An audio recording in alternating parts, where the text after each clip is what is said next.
Good morning. Let's see what's going on.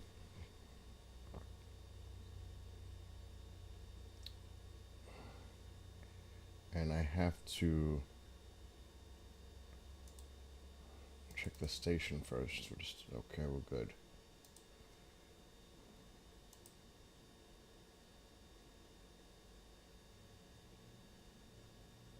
It's going right there. Let me just get coffee.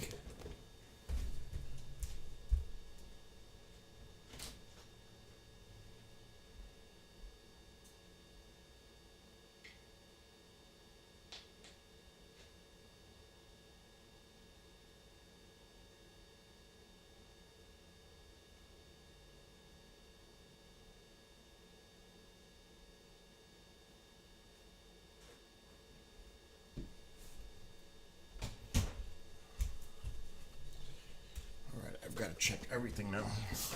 Yep, I barely slept.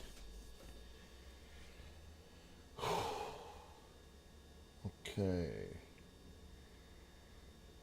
We need to check the Hurricane Center. See what it is.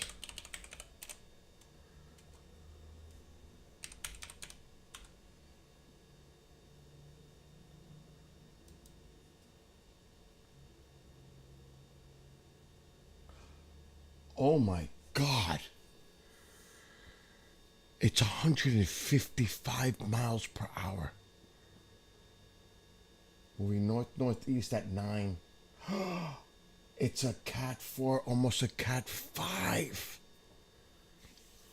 What the hell happened overnight? In just a few hours. I went to bed at 3. It's 4 hours later. And it's near a Cat 5. Oh, this is dangerous. I'm freaking out. Hold on. Oh my God. It's almost a Cat 5.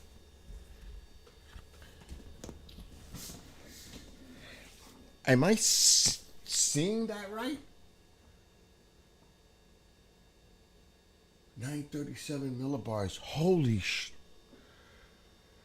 It's 155 miles per hour.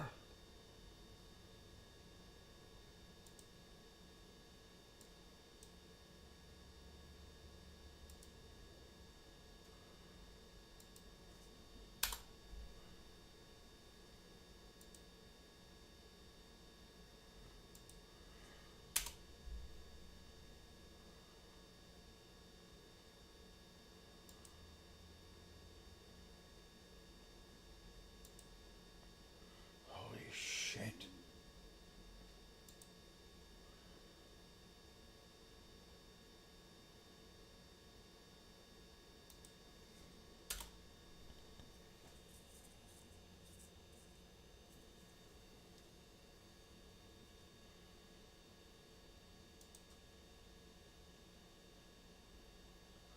Oh my God.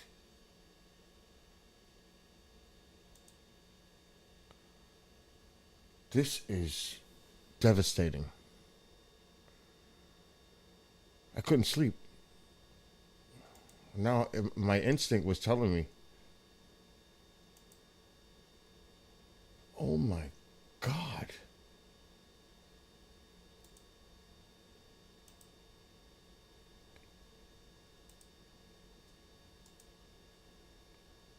And it's heading where we said it was going to head, between Englewood, Fort Myers, just like we said it was.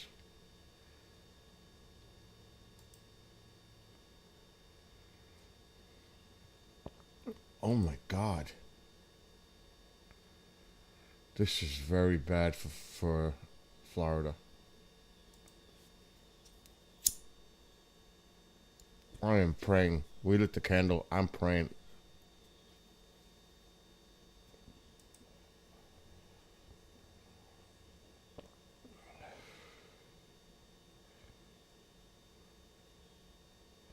Oh my God, Annie.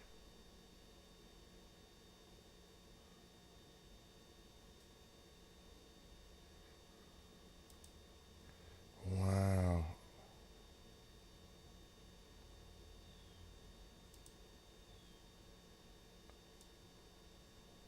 I'm setting up my stuff because I am like, I cannot believe what happened in a few hours. I just cannot believe. It was 120 miles per hour at 2 o'clock in the morning. It gained 35. We knew the storm was growing, but it's 155 miles per hour. That's almost a Cat 5. That's crazy.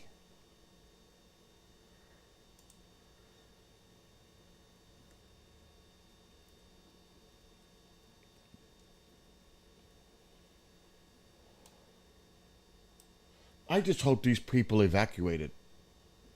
Oh my God! And they're out of time. I mean, this is bad.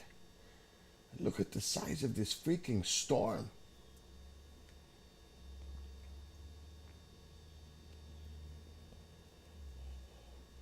Another thing that happened overnight, the cone moved out over water even more. So now it's got the hurricane going back over water, making landfall somewhere on the Carolinas or Georgia, which means it'll probably still be a tropical storm, maybe a Cat 1. Depends how long it's over that water. But now you have second landfall possible over here.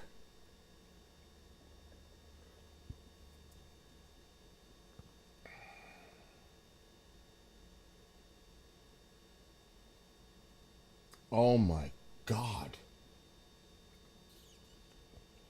I cannot believe I just woke up to a Cat 4 Border 5. 155 mile per hour. I cannot believe it. I cannot believe what happened overnight. The next update's in 50 minutes. 155. 937 millibars. Moving at 9. It slowed down a little bit. I gotta look at the cameras.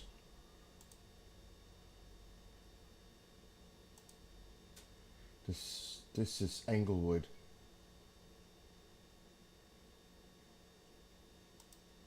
Come on. Oh, the cameras are gonna be problems for sure.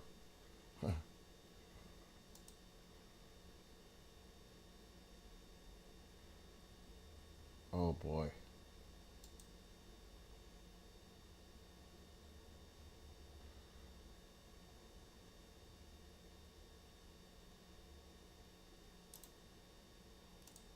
I gotta be watching what's going on, what they're saying.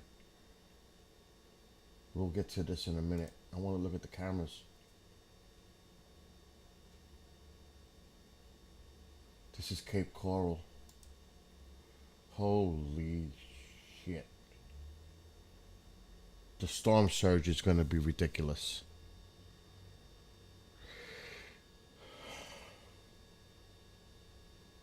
Ridiculous. And it still has time to gain.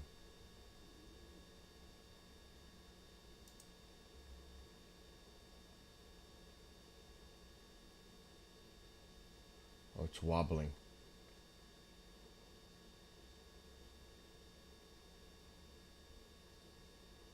Oh my God.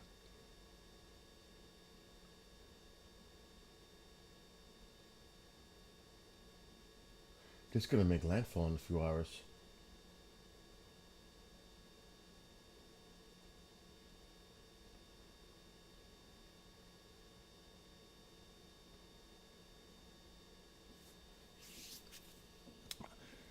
I'm praying for all those people down there. I have, like I said, Jamie's down there, good friend, but I also have a lot of family down there. I have my cousins in Fort Myers.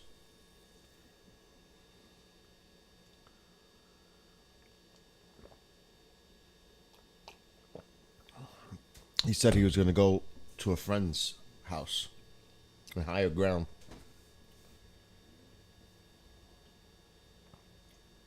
Let's see what the news is saying. We need to hear the news.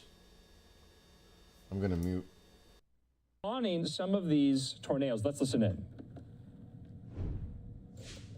So again, just an indication that what we've been tracking numerous times so far throughout the afternoon and evening. Most of the storms that have looked like this have thankfully been out over the Everglades, but now we're starting to see some of these storms move through heavily populated areas. So this is a more significant threat that will be approaching 595 and then eventually farther off to the north if it can maintain its intensity up to 869, perhaps closer to Tamarack and Coral Springs. So you do see that little notch in there, unfortunately, and that is where we see the rotating part of this off to the east of 75. This is a significant threat, and unfortunately, it's one that we're going to face likely through the rest of this evening, and then over the next couple of days. As this storm system slows down, these outer bands will stay very intense, just like this. These are areas that have needed rain. Now they've been getting soaked more recently.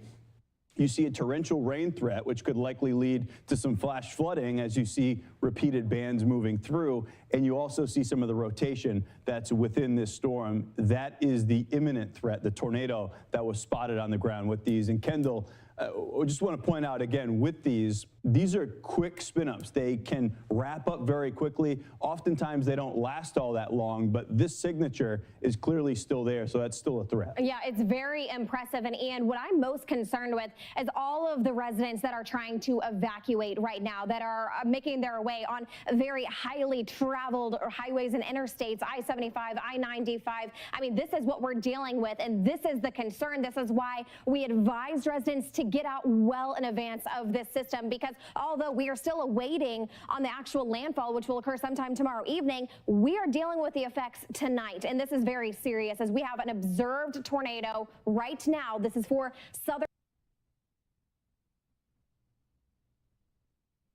You see a torrential rain threat, which could likely lead to some flash flooding as you see repeated bands moving through. And you also see some of the rotation that's within this storm. That is the imminent threat, the tornado that was spotted on the ground with these. And Kendall, I just want to point out again, with these are quick spin-ups. They can wrap up very quickly. Oftentimes they don't last all that long, but this signature is clearly still there, so that's still a threat. Yeah, it's very impressive. And Ian, what I'm most concerned with is all of the residents that are trying to evacuate right now, that are making their way on very highly traveled highways and interstates, I-75, I-95. I mean, this is what we're dealing with, and this is the concern. This is why we advise residents to get out well in advance of this system, because although we are still awaiting on the actual landfall, which will occur sometime tomorrow evening, we are dealing with the effects tonight. And this is very serious as we have an observed tornado right now.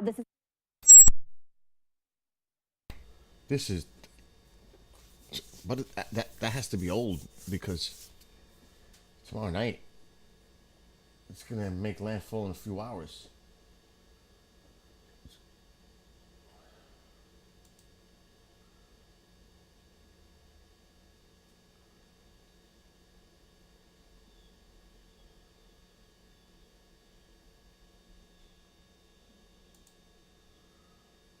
Right there.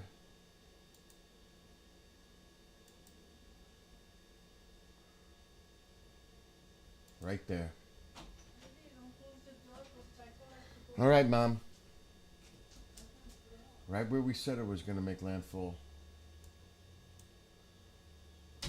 Englewood, between Englewood and Cape Coral. And that onshore flow is going to be insane.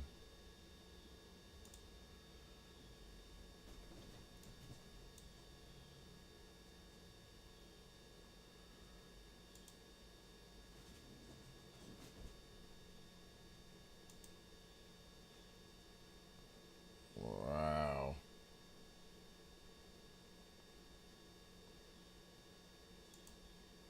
Wow. That water's going to rush right in as it gets closer, because right there is going to be bad. Let me get rid of this cone.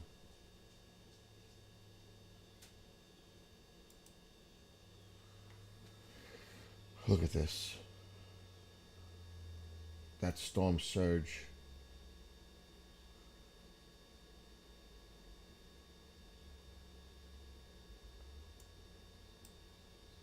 And that eye wall is going to be powerful. Look at that. Look at these winds coming in. Look at the water surging right up.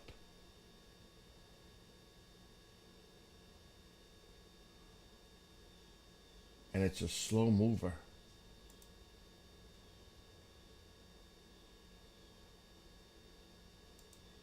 Wow. Let me see what the American is showing. Same thing. I gotta go back. So this is now. Let's go to 6 a.m.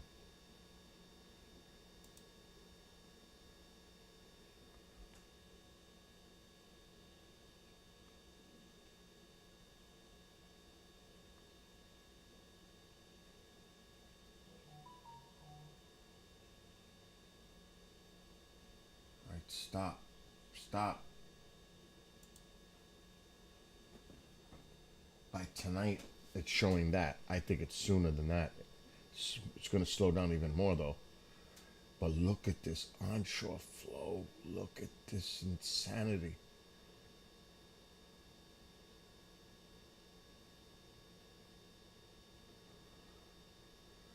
I want to see what they're projecting now, the path. This is the American.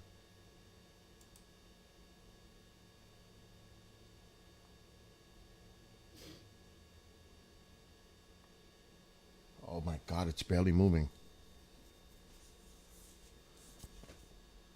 Oh my God, it's barely moving.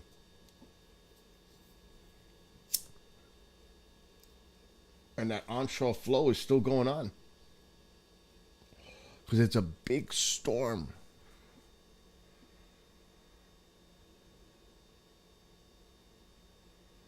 Okay, now look at the onshore flow on the east, Daytona.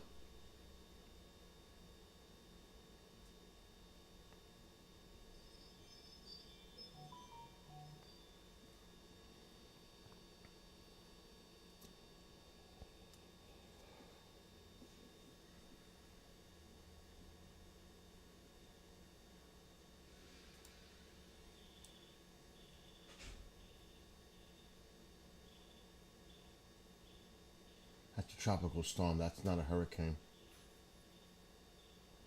It lost its energy. If this thing goes out to sea even more, though, and gives it more time before it comes back in for another landfall, that's trouble. All right, I need to check the euro.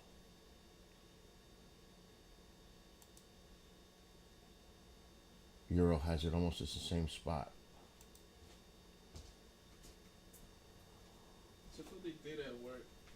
What? Don't you dare say they're telling you to go back. No. They just took this photo.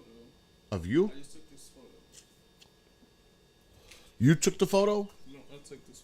Somebody took this photo of me. They got a Walmart shopping cart at Quick Check. So I took a picture with it. Unbelievable. Why they have a Walmart shopping cart? All the way over there. I think they just want to annoy me or what the fuck. And you know, comedy is the best solution. Oh my So God. I just made a joke out of it, honestly. Because, like, dude, That is crazy. that is annoying, bro. Dude, the hurricane's really bad. It's really bad. It's really bad. Oh my God. It's coming this way? We might get rain out of this by early next week, but right now that's nothing compared to what these poor people are gonna go through in Florida. I gotta call my cousin in a little while. She's still sleeping. I had to call her. This is bad. I gotta make phone calls to people in Florida. And it looks like it's gonna hover right over Orlando. They're gonna get slammed with rain and wind, and this is the state of Florida. This is gonna be devastating. Especially, it's 155 mile per hour winds right now by the eye wall.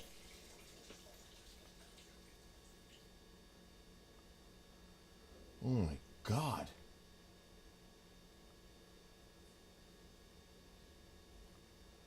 And then it's gonna go back. I'm telling you this right now. They better hope up here that this thing doesn't emerge over the water even further out. What's the cone? I gotta look at the cone. I gotta wait for the next update.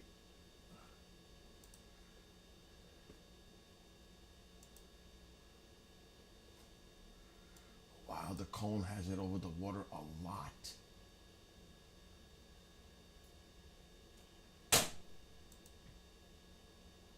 But it's saying it's a tropical storm when it makes landfall again. That's what they're calling for, a tropical storm. Well, we gotta look at the next update in a half hour or so. But the cone is way over water now. Let me put the hurricane thing. I'm running out of windows here.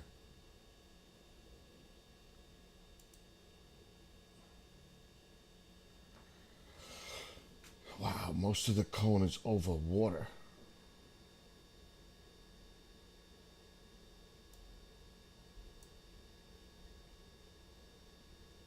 Wow. So people are up the coast have to worry about this thing too, because this is going to drop a lot of rain. It's moving slow, and this is a flood-prone area in the Carolinas, especially. And the isolated tornadoes and the surge coming in. This is bad.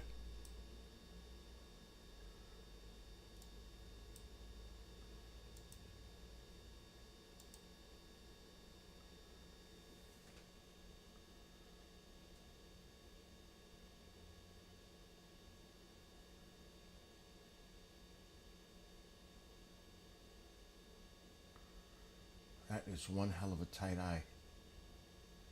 No wonder it's 155 miles per hour. I was talking about that last night when it was going to strengthen with the eye wall. It was going through a replacement cycle. And it happened. Jamie sent me a video. Jamie, send me videos later. I'll download them. I'm saving it now. So Jamie's right there in Englewood. Really, Englewood, Charlotte, Harbor, Port Charlotte border. I want to see the video he just sent me. And this is pretty much like real time because I think he just took this video.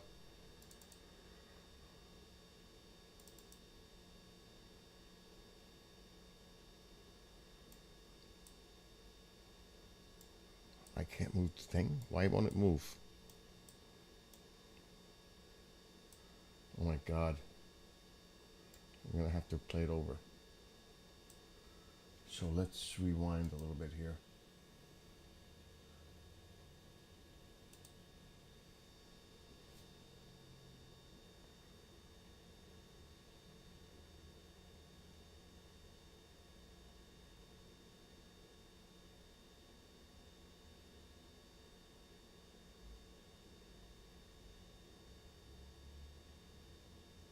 Wow, it's already picking up.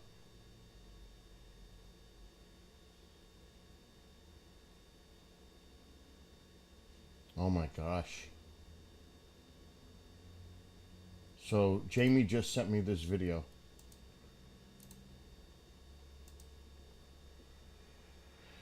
Wow.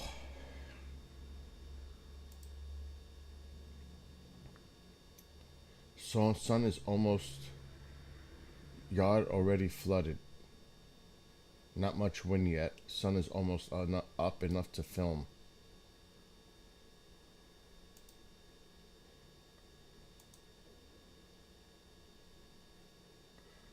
Let me look at the Englewood camera.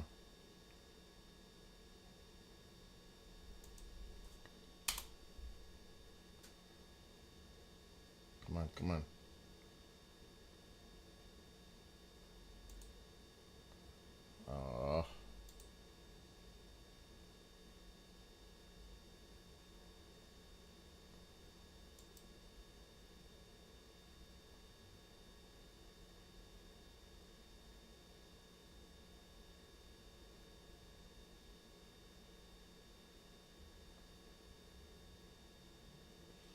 This is actually something interesting to watch with the surge.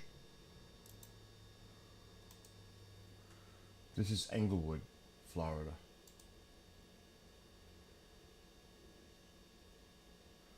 Uh-oh, this camera might be in trouble.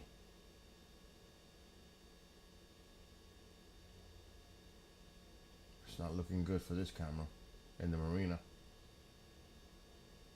At all. That camera might be down. And that's gonna happen.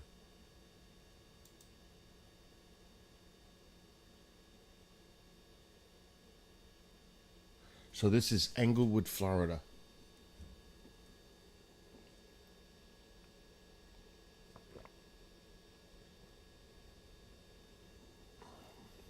Remember, this thing is still offshore and moving slowly in this general direction.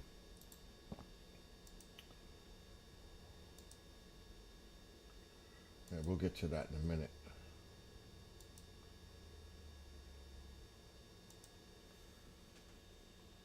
This is Cape Coral. Kendry! He's in his room.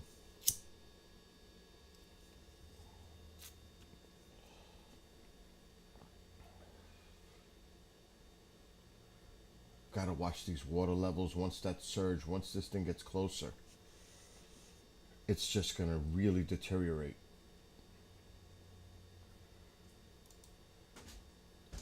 Do me a favor.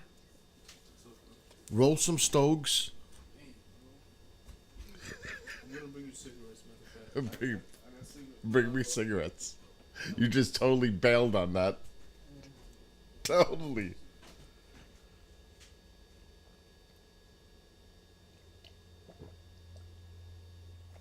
Oh my gosh.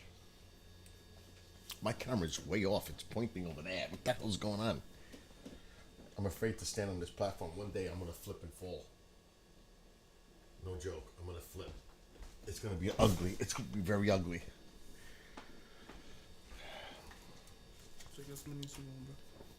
Just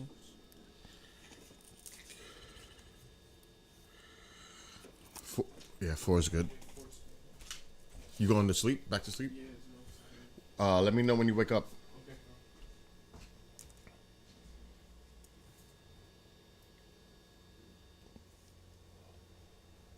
Wow. All right, I need to look at the Weather Channel and see what they're saying.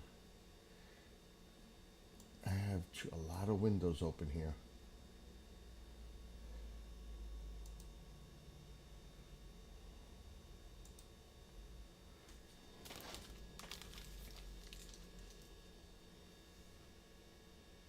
I gotta see. I know there's gonna be some audio going on here.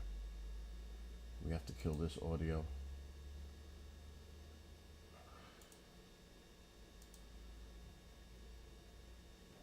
Guys, we just got an update from the National Hurricane Center that we now have winds of 155 miles per hour within the eye wall of Ian. So that is just shy of Category 5 strength. To be a Category 5, it just takes 157 plus.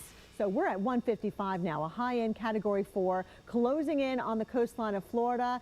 Preparations, evacuations really should be completed by now because already we've got the tropical storm force conditions basically moving up from south to north. It's moving to the northeast at 10 miles per hour for now, but it is still forecast to slow down. So after making a landfall, maybe south of Tampa Bay, around the Sarasota, Fort Myers area, it will be basically weakening. However, we still have hurricane force winds that will be going far inland all the way to the theme parks in Orlando, which they have closed, thankfully, today and tomorrow.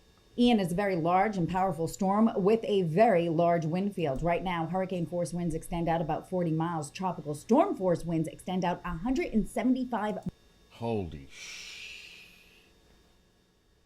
Oh my God.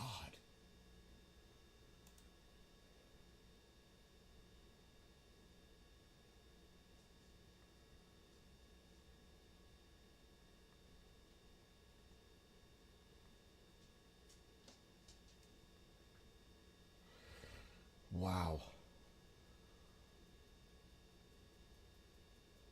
And it's a big storm.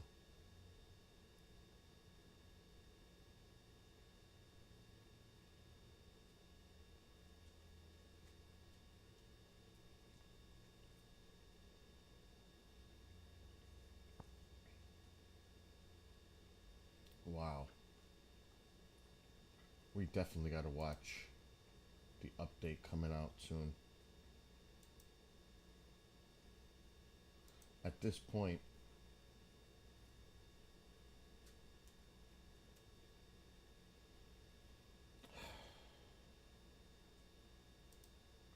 I don't understand why they're coming up with some old for Floridian, but Tampa really hasn't seen a major hurricane in some time. Do you think people are maybe a little bit more prepared, or how do you think people are reacting knowing that?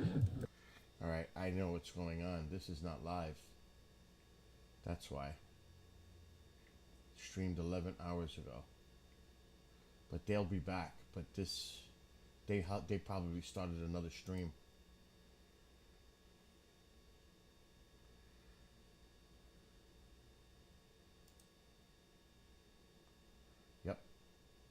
In Central Florida. So Ocala, as well as Dade City, Leesburg, Tampa, St. Petersburg, as well as those of you in the Orlando area will likely see anywhere between 8 inches to upwards of 12 inches of rain. This is going to be catastrophic for a number of neighborhoods in Florida. Daytona Beach, there is a chance that you could get more than a foot of rain, and this is why we're encouraging everyone to stay off the roads, stay inside if you have not been able to evacuate. Up in Gainesville right now, we do anticipate seeing the rain rates increase as well over the next 12 to about 24 hours. We could end up seeing, by the time Ian is done with you up in Gainesville, anywhere between 8 to possibly upwards of 10 inches of rain. Also, the same pretty much in Crystal City.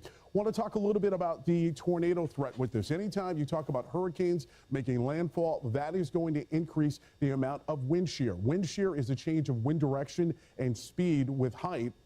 And we do likely, it is possible that we will end up seeing some tornadoes popping up in the Sarasota area, Fort Myers, Naples, West Palm Beach, and even in Miami. It is very likely that we will see an isolated tornado in Melbourne, Orlando, as well as Daytona Beach. We've already had tornado warnings that have popped up. In the meantime, let's go out to the Florida governor, Ron DeSantis. He is right now we are going to go over to Steve. My apologies. And Steve, we are anticipating that Governor DeSantis is going to be speaking here momentarily. But in the meantime, Steve, let's talk a little bit more about the intensity of Ian. Right, and Jason, you had talked about this earlier. Have we ever seen a storm that intensified this quickly, right? This has really gained some energy through the morning time, and that has changed the impacts that will be felt in Southwest Florida. We've talked about catastrophic and widespread, but I want you to notice the storm surge threat right now and look at those wind barbs driving in all of that water. And that's going to really impact areas like Punta Gorda, down towards Fort Myers, Bonita Springs. Anywhere in purple,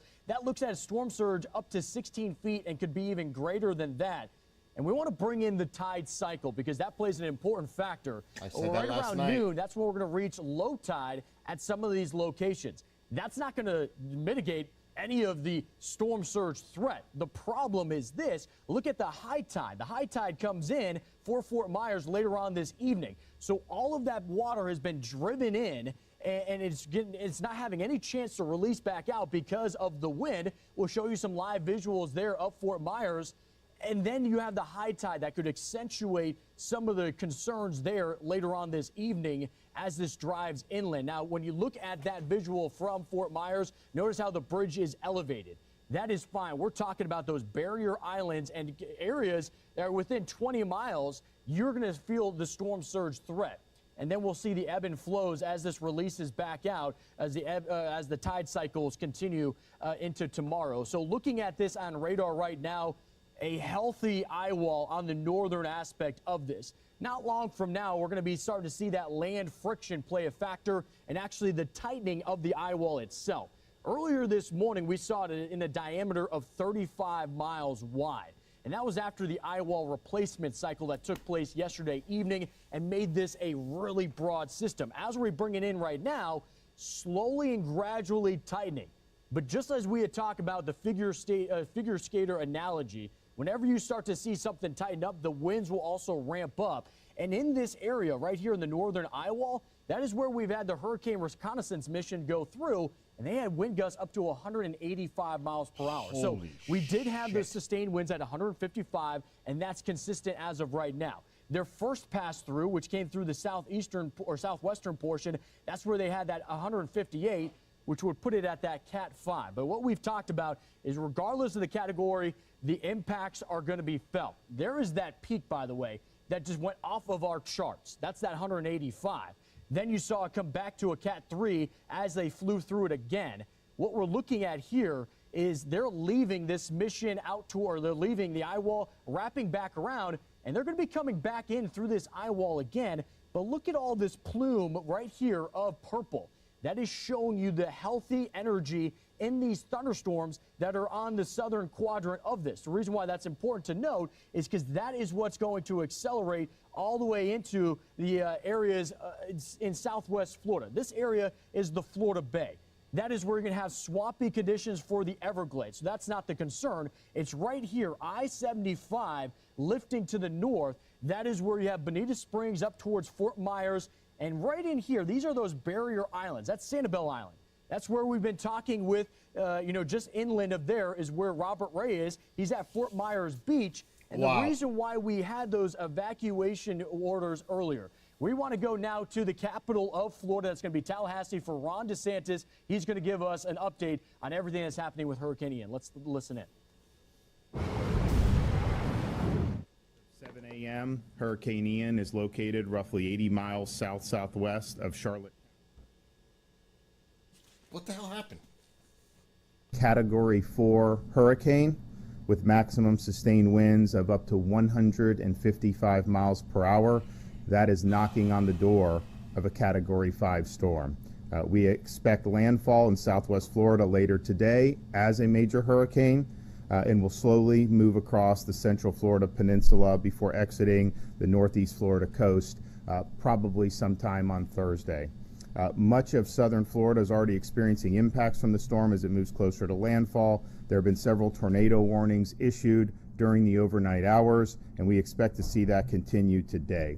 A storm of this magnitude will produce catastrophic flooding and life-threatening storm surge on the Gulf Coast of Florida, and the highest risk areas are ranging from Collier County up to Sarasota County. The current track has the storm making landfall in Charlotte County. If you are in any of those counties, it's no longer possible to safely evacuate. It's time to hunker down and prepare for this storm. This is a powerful storm that should be treated like you would treat if a tornado was approaching your home. If you're out on the roads, get to a safe place as soon as possible. There's more than 200 shelters open in just the southwest Florida region alone. We're already seeing bridge closures. The Skyway Bridge is closed now, going from Manatee to Pinellas counties. There's 40,000 power outages reported, but outside of southwest Florida, crews are responding to those power outages. Don't go outside in the eye of the storm. It's still dangerous. There's actually a calmness if the center of the hurricane is right over you. You think maybe the storm is past. That's not the case. It's still very dangerous. There's possibilities of tornadoes. It would also be very difficult to potentially get back into your home. So even if it seems calm, wait to make sure that the storm has actually passed. Once the storm is passed and it's safe to go outside, I urge you to be cautious. Avoid down power lines. Avoid standing water. Stay clear of damaged trees. If you are using a generator for power, make sure that that is being operated outside your home. Do not operate that indoors. And then don't drive in flooded streets. People will look and think they can drive through it, and it doesn't work out well for them. As the storm has approached, we've already had enough winds to have local bridges closed. So the bridge on State Road 64, Manatee Avenue East, has now been closed. The bridge at SR 684 and Cortez Road has now been closed, and the John Ringling Causeway has been closed. And that is basically a function of when the winds reach a certain threshold. Obviously, you're going to see more bridge use suspended given the ferocity of this storm. This morning, Director Guthrie asked for additional airlift, hoist, and high water vehicles from the Department of Defense in coordination with FEMA. The Department of Transportation also has 1,200 personnel on standby to perform cut and toss operations. We're bringing in supplies by plane, boat, and by high water vehicle. All the airports in Southwest Florida have leave behind teams. God bless everybody down in Florida, Annie. And yeah, hopefully, you know, people are preparing. 2,000 from neighboring states. We have air assets, urban search and rescue teams stationed now in Miami that will be able to respond over to Southwest Florida. Florida Fish and Wildlife, both vehicle assets, water assets, and air assets. And the U.S. Coast Guard is now staged 4 cutters. They also have shallow draft vessels ready to provide search and rescue assistance to the flooded areas. There are over 30,000 linemen staged and ready for power restoration efforts across the state of Florida, and that includes linemen across all of our major utilities, and a lot of these linemen are coming from out of state. So this is a major, major effort. Of course, the storm has to pass. There needs to be the ability for them to get in and access what they need to access, but that's going to be a priority, and Kevin and his team are going to be working hard on that. I want to thank the 26 states that have sent support to us during this time, including Tennessee, Virginia, Montana, Louisiana, New York, Colorado, Indiana, New Jersey, and Georgia. We very much appreciate the assistance, and as this storm hits, we've got massive amounts of assets that are staged, but we're already discussing about ways where we can get more value-added support. So most of you have said call, and we may be doing just that as the recovery efforts go forward. So this is a major, major storm.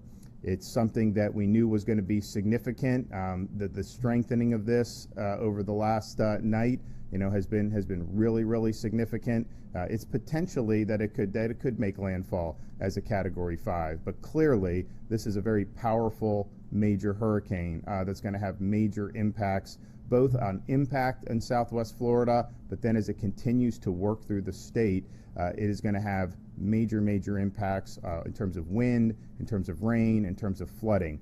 So this is going to be a nasty, nasty day, 2 days.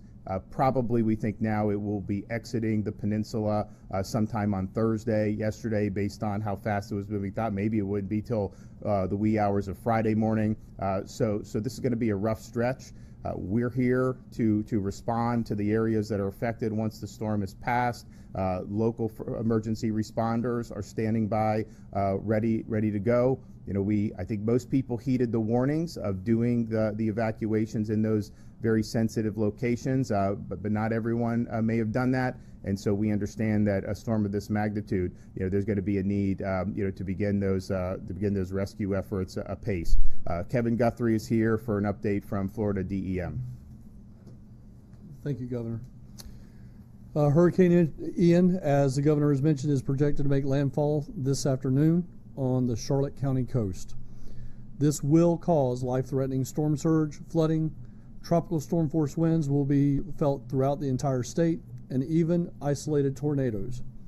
I urge Floridians who have made the decision to shelter in place, to stay indoors, and stay off the roads. You do not want to be outdoors or on the roads as a storm of this size is making landfall in your area. It is extremely dangerous.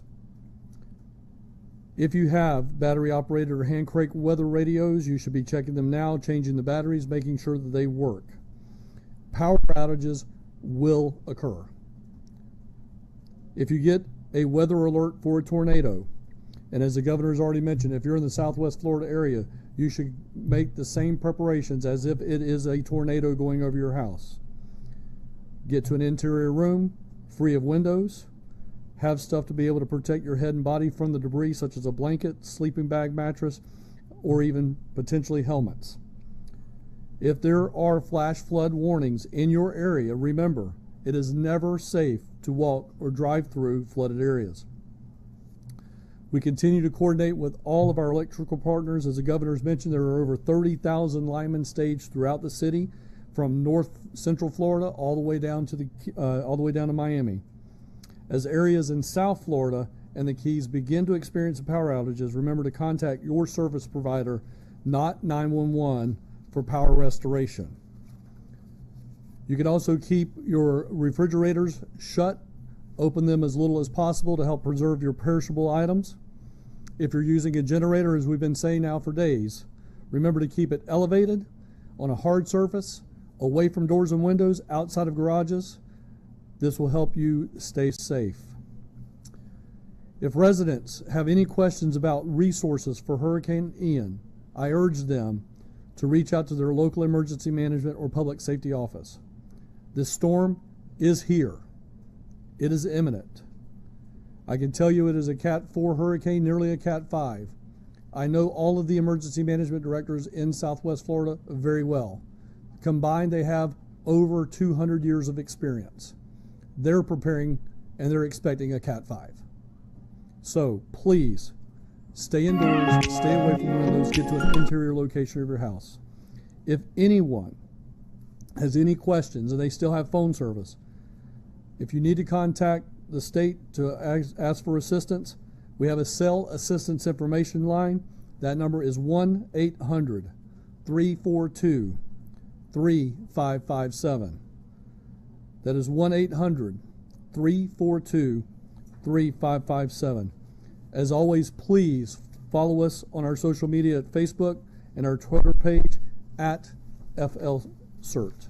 Thank you, Governor, for your leadership. Jimmy? Thank you, Governor. Florida's urban search and rescue teams are staged in Miami and also in Central Florida. We have over 600 resources to bear. We have FEMA teams that have come in from out of state. We have Virginia 1 and 2 that just literally came back from Puerto Rico in Miami, also there to assist. Out of the 8 teams in Florida, 5 are activated. They will have search and rescue dogs. They will have swiftwater boats. They will go from door to door with engineers and trauma surgeons as soon as it is safe for them to make access to those neighborhoods. They will go from door to door to administer life-saving support through their missions. When it comes to hurricane response, I will put the state of Florida up against any of the 50 states. We have the best professionals, and Governor, this is the largest response I've ever seen in the state. It's amazing work that you and your team have done. They've been training for their entire lives for this mission. Please stay safe, and as the Governor said, hunker down. Now's not the time to hit the roads. Okay, so we will be, of course, monitoring the impacts as soon as the storm moves its way through any given part of the state. The priority is going to be to get personnel in there to be able to launch rescue efforts, and then obviously pave the way so that we can bring in more supplies to the airports, clearing roads so that our linemen can get in there and restore power. So all of that is standing by. But this is going to be a major storm. You've been following the tracks and seeing, obviously we knew for quite some time that it would be a major hurricane. Some of those tracks a couple days ago showed maybe it would weaken as it reached landfall further north. This one has just strengthened and strengthened, and it is the real deal. So it's going to do a lot of damage. So people should be prepared for that. As Kevin said, there's going to be widespread power outages, and those power outages are going to occur not just in Southwest Florida, but in other portions of the state. Of course, it's a priority to give those linemen the ability to get in there and restore that. But people should just be prepared. There's going to be damage to infrastructure with a storm of this nature, and power and communications and all those things can be affected. Do what you need to do to stay safe. If you are where that storm is approaching, you're already in hazardous conditions. It's going to get a lot worse very quickly. So please hunker down, treat it like a tornado, and make sure that that your friends and family know where you are. We're going to have folks that are going to be there very quickly once it's safe. But this is the real deal. So happy to take some questions. One of the things we've been hearing is that about 2.5 million Floridians have been under some kind of evacuation order. You touched on it just briefly, but do we have any concept of how many people have heeded that evacuation order? Well, I think if you talk to the local counties, I think that I spoke with some of the folks in Lee County, and they said people are by and large abiding by it. Now, it's not going to be everyone. I mean, you guys know, have been in Florida, there'll be a major hurricane approaching. There'll be sometimes people want to go out and surf in that. That's just, you just have some people that do that. But my sense has been there's been by and large interest in treating this thing very seriously across those counties. I mean, I do think that when you have tracks that are uncertain, and this is just, it's an inexact science, but when they see it in North Florida, then moving down north of Tampa, then some people think, well, it's probably going to shift again, so why should I do that? We're at the point now, these aren't models, this is what the storm is actually doing, and so it is going to hit there. That's just the nature of it. So I think most people did. Of course, we've been stressing the folks in the mobile homes to make sure that they evacuated. Again, talking with the people on the local level, I think a lot of those people did. I don't think it's 100%. Question for Director Guthrie. This storm, is there a lot of resemblance to Charlie in the way it's going to cut across the state? And what is your best guess that's going to have on the people of Central Florida, Orange, Osceola, Seminole counties? So, yes, it does have a Charlie-esque feel. I think one of the things that's a little bit different with Charlie, I mean, again, on the prediction models, it may go through Central Florida at a less intensity than what we had for Hurricane Charlie, dumping more rain, as the governor mentioned earlier today, possibly speeding up just a little bit to getting out of here in 24 hours versus 36 hours. So that'll certainly help on the rainfall side of the house. But again, it does have a Charlie-esque feel, but it should not be nearly as catastrophic on the winds like we saw with Hurricane Charlie all the way into Central Florida. We do expect rapid weakening, but again, there will be tropical storm force winds, strong tropical storm force winds felt all the way through the central part and up into northeast Florida as a part of this storm. Yeah, we saw a lot of trees get plowed down during Charlie, obviously. So and I think one thing for Central Florida is because we've had a lot of saturation, those trees are vulnerable. So you're going to see trees are going to come down even with tropical storm force winds. It does not need to be hurricane force. So you are absolutely going to see that. That is going to cause interruptions in power. And of course, the sheer amount of rain that's going to come down is going to have a major impact across the center portion of the state. And even with the projected exit of the state in Volusia County, because of what it's going to do when it gets into the Atlantic, you're going to see impacts all the way up to Nassau County and Duval County, absolutely, in terms of some of the flooding and some of the other things that you will see because of the effects of this. So there will be significant effects, and you will absolutely see trees, you will see power interruptions, and you will see a lot of rain and water. With the Sunshine Skyway just closing, and I'm sure y'all anticipate many more closures similar to that, is there any time y'all anticipate them opening back up, or first responders, that kind of stuff? So basically what happens on the bridges is once it reaches a certain sustained winds, it's no longer safe to go over, so that's when they close it. Of course, as soon as the storm passes and those winds go down, they immediately will go out and inspect the bridge to make sure there's not structural damage and to make sure it's safe. And then the minute it's safe, of course, for first responders, but also we want to get people back into their homes. And so if there's people evacuated out of Pinellas County, there's a lot of bridges that you need to take to get back to that peninsula. We want people to be able to do that. And the further it's away from the really strong winds, the less likely I think you will see major structural damage in bridges. If you look in Charlotte, Lee counties, I mean, you're going to end up in situations where you have a massive storm that's impacting those bridges. And it doesn't mean that they're not, a lot of these are built very well, but there's a lot that can happen. One of the things that Kevin and his team have done with the Florida Department of Transportation is instruct the securing of these barges that are in the water. When we had Hurricane Sally, you had a barge that was loose, ran into the bridge, and it knocked the bridge out. So that is something that is avoidable, and so that's been something, that message has been sent down, that if the storm itself knocks out a bridge, that's Mother Nature, and we just got to work to remedy that. But if things are being left loose that are then going to ram into the bridge and cause that to be disabled, I mean, we worked really hard to get the bridge up in Northwest Florida back, but I mean, it takes time to be able to do it when it has that type of major impact like that. So all of that, there's sensitivity, the need to have the bridges open as soon as possible. But there's also sensitivity, the fact that you have 60-mile-an-hour sustained winds on one of those bridges. That's not a place that you want to be as a motorist, and quite frankly, it's not safe for our first responders even to be using that. Given that there is a lot of rain and flooding and substantial storm surge associated with this storm. Does it make it different than storms we've had in the past? Because I believe, Director Guthrie, last night you said there's going to be a great humanitarian lift that's going to be needed after this, especially considering some people may not have flood insurance, and that may be the biggest issue for a lot of them. So are there special preparations that you guys are taking for this storm that you maybe haven't taken in the past? Well, I would say, and I think Kevin would agree, in terms of the resources that have been staged, we prepared for Dorian. That came very close. That was a Category 5. That was massive. That was a massive mobilization that we did. We were ready if that would have hit Florida. This has been bigger in terms of the mobilization. I mean, the assets that we have are unprecedented in the state's history. And unfortunately, I mean, you know, they're going to need to be deployed because this is a really, really significant storm. In terms of how people in the aftermath who have damage, so one of the things with the flood insurance is there's folks that are told, hey, if you're not in a flood zone, you know, you don't need flood insurance, and so people buy homes and they don't get it.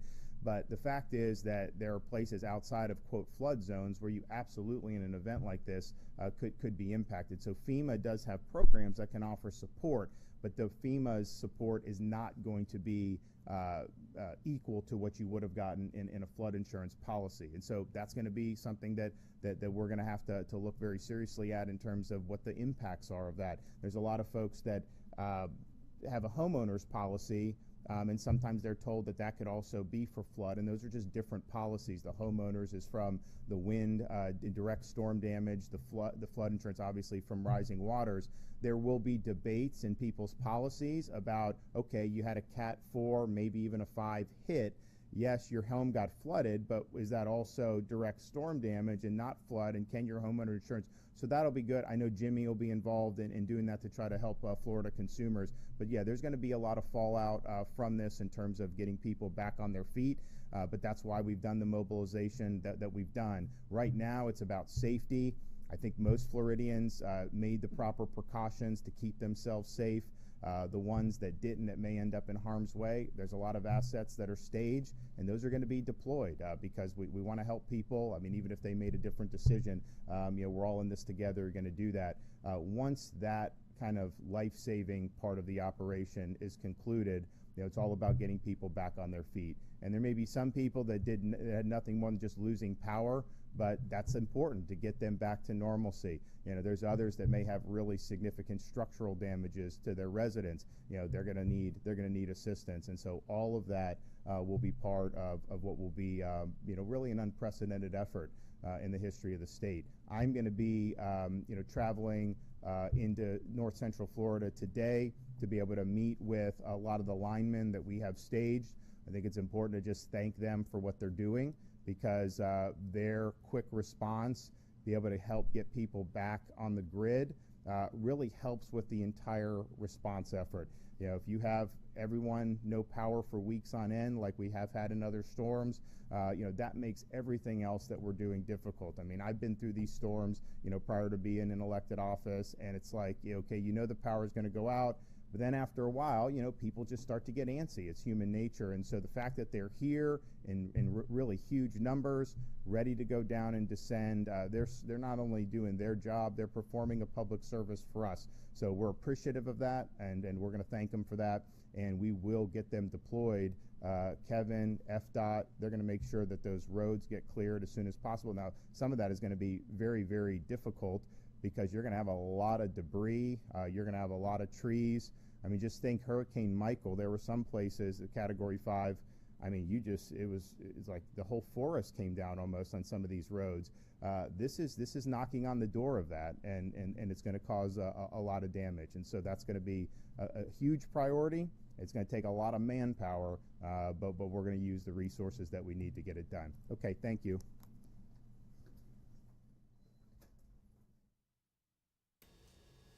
I'll tell you. Wow. And Governor DeSantis is on it. And can't say enough about what they're doing for the people of Florida. That's the bottom line. And it's good to see that 26 states sent in resources to help the state of Florida. That's always great to see.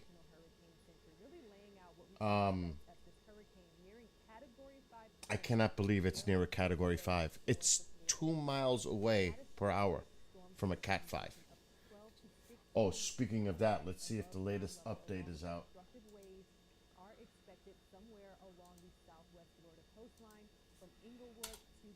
I said from Englewood. It's crazy. I predicted that 2-3 days ago. All right, still 7 a.m. They haven't updated on the website yet, but it should be out any minute. So we'll keep an eye on that, but we're definitely going to keep an eye on these cameras too, because it's fortunately low tide is coming, but this is just not looking. It's not looking good already, and this storm is still offshore.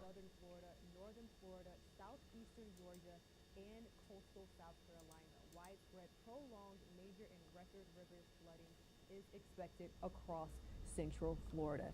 That is why millions of people are currently under mandatory or voluntary some type of evacuation orders as Hurricane Ian, which is a Category 4 storm, strengthening to 155 miles per hour, just 2 miles per hour shy of becoming That's what I just said. Very powerful Category 5 storm. Unbelievable. So again, much of Florida's Gulf Coast, South and Central Florida. We're broadcasting from Orlando, and we are under hurricane warnings, and we're seeing tornado watches Right and here, tornado warnings pop up throughout the area. So again, it's a very serious I hope there's situation, nobody on these including islands. areas like Tampa, I'm telling you Venice, that right Fort now. Myers, Naples, again Orlando.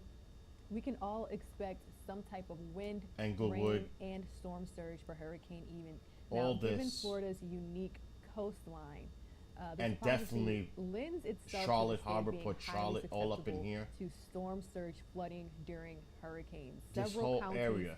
along Florida's west coast have already issued, again, mandatory and voluntary evacuation orders, including Tampa, the Tampa Bay, where 300,000 people alone are being told to evacuate their beachfront properties, as forecasters say storm surge will create massive problems for the state's third largest metro area. Now, according to our colleagues at Fox Weather, storm surge could also reach a high of 10 feet in portions of Florida's west coast.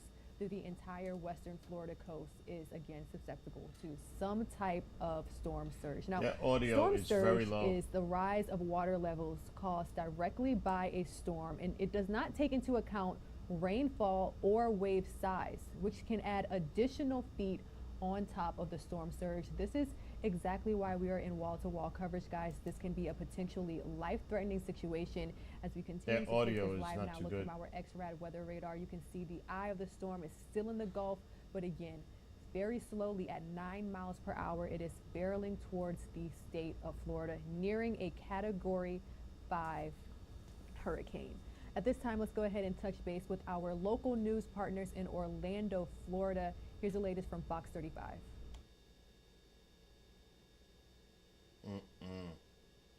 Foot. We're going to call it 12 to 20 inches in that particular area there of the Central Peninsula. Back to Marion County also, we've just increased the rain amounts there to 8 to 12 inches. And on the plus side, we brought the winds down because of this track, a little bit more down to the south now of your area, then eventually south and east, down to about 55 on the wind gust, but still very, very impactful there in Marion County. And lastly, want to touch on some of our Fox 51 viewership. We've not forgotten about you in north central Florida. We got wind gusts there up to about 55 miles per hour and rain amounts in that range of 2 to 3 inches. For more on the warning areas and watch areas, let's head over to Allison Gargaro now in the Storm Center. Al? Well, thanks, Jamie. So I do want to mention that we are watching for hurricane warnings. That's going to be in Lake, Seminole, Orange, as well as Osceola and Polk counties, and all the counties on the west side of the Florida Peninsula where this storm is heading right now. And then the county shaded in orange on your screen under tropical storm warnings. Now, I do want to take you out. So nothing's changed.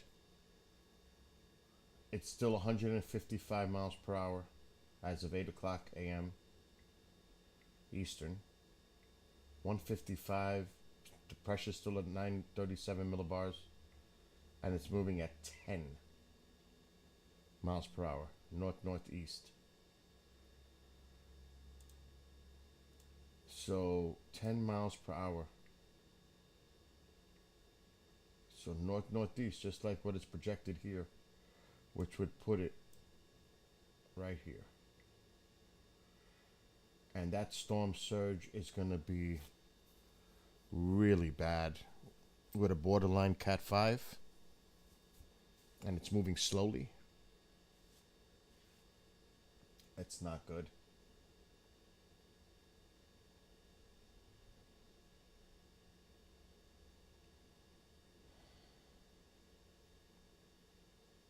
This is Fort Myers. There's Fort Myers Beach where that camera is at. And that's not even, but they're still going to get a lot of surge there. And that's where this camera is. This camera is by Englewood.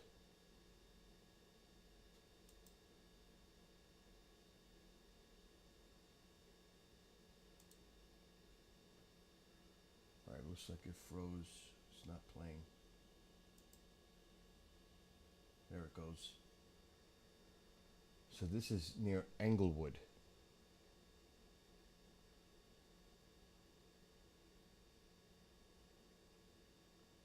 And we gotta watch these water levels.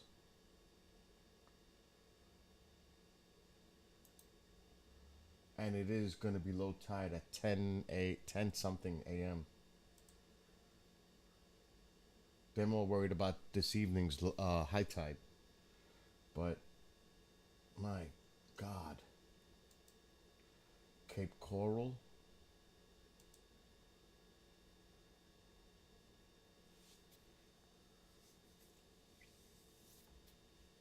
And the Fort Myers. So there's 2 cameras at Fort Myers.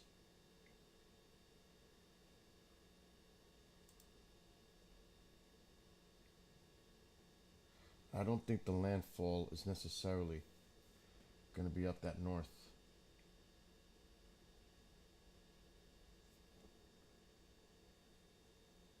I did. I lost a little bit of TV coverage this morning for a little while because of the flickering of the TV. Yeah, and we're on the very early side of this storm, so I can imagine as the day progresses, we're going to see the conditions worsen. Yes, I believe it is. It's going to get bad. We're going to lose power. And you know, there's being no generator here or anything like that, so I don't know what they're going to do. Like I said, a lot of people don't have flashlights or batteries or anything, you know. Were you able to secure your manufactured home as best you could before coming out? Yes, I think best I could do, you know, whatever it is. The tie downs and everything are good on it, so can only hope that it doesn't go through there, that's all. No, you don't. The latest news, of course, is we're just shy of a Category 5. That's certainly not something that sits well with us as we watch the conditions along the roadway here worsen minute by minute. What are you most concerned about over the next 24 hours, Dan? Well, I'm just concerned about that the place here doesn't take on water and then flood and ruin everything in everybody's cars that they have, you know, in there. It might be everything that they just were able to carry out of their homes to get here. All right. So, you know. Dan, Navy vet, thanks for your service and thanks for talking with us. Good luck today. Okay, thank you. All right, stay safe. I just wish you'd have brought some flashlights. All right, we'll send it back to you in the studio, Danielle. Stay.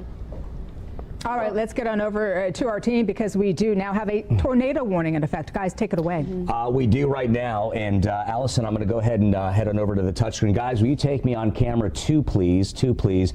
I want to give you a look here. Tornado warned area now for Osceola County until 8:30 a.m. here for you, live on Good Day Orlando on this morning here, where we're giving you that coverage of our increase here of these rain bands that have been moving on in. You can see here a live look at our sweep here, giving us a look here what's going on. I'm going to take you down here.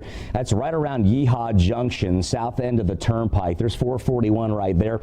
You can see Yeehaw Junction again right here, and there's the Florida Turnpike kind of snaking on through there. This again is moving off into the direction. Looks like a kind of a west-northwesterly direction at this time. Let me give you a track on this, keeping in mind that a lot of this is open rural area, cattle country as we affectionately call it around here. We know there are some folks out there, so We do want to certainly do our due diligence to stay on top of this for you. Obviously, the Florida Turnpike as well is a heavily traveled corridor here in the Sunshine State. As we give you a look at the velocity scan, looks like we're picking up this rotation, Allison, right there just onto the east-southeast side of Yeehaw Junction.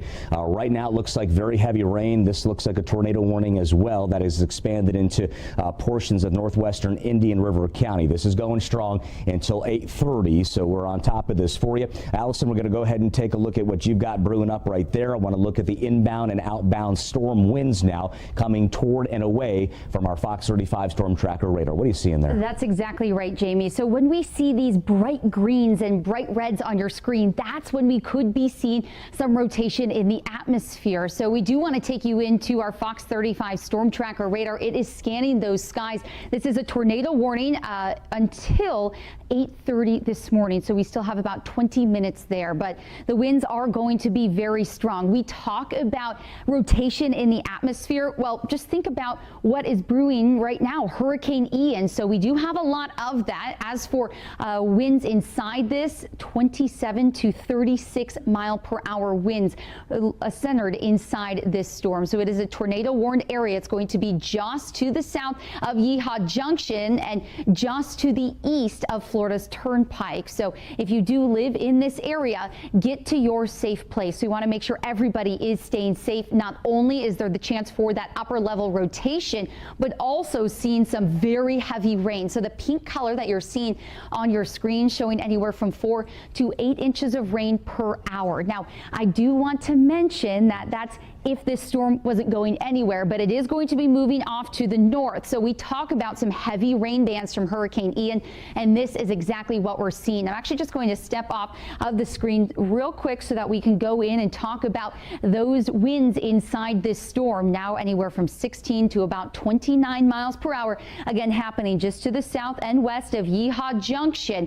And you can see that it is going to be very gusty here. We talked about the tornado watch that is in place until 5 o'clock across most of our southern viewing area. But I do want to bring back in Fox 35 Storm Team Chief Meteorologist Jamie King for what it's looking like on the reflectivity there. Okay, Allison, so we've got obviously the very heavy rain. We're going to do a little live tracking here for you. Now, the situation is as these rain bands continue approaching from the southerly direction, they're coming up generally kind of in an angle, kind of south-southeast. There's some spin in some of these. So we focus in on the circulation that is Major Hurricane Ian and these rain bands.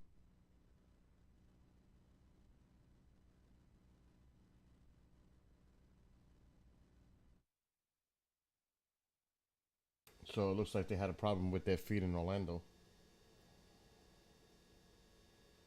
Coverage as we continue to. And they actually lost the feed, period. So let me lower this. I'm going to look at some other stuff.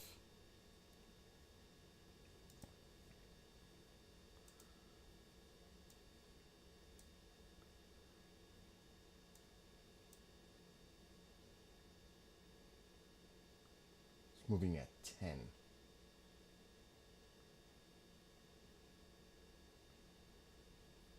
The eye wall is tightening.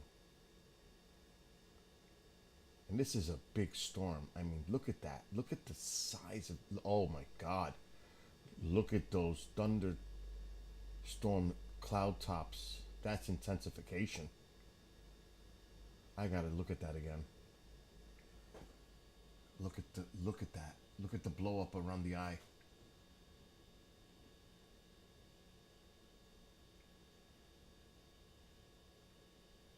Look at that. Look at that. It looks like it's intensifying, which is crazy. Look at that.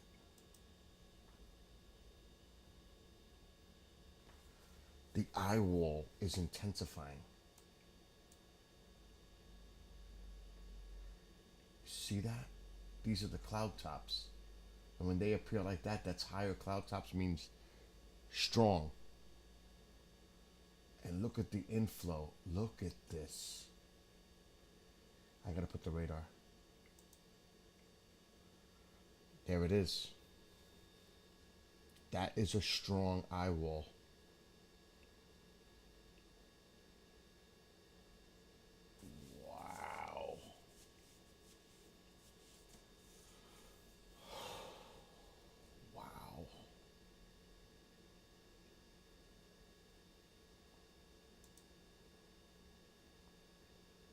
could see it on the satellite imagery too.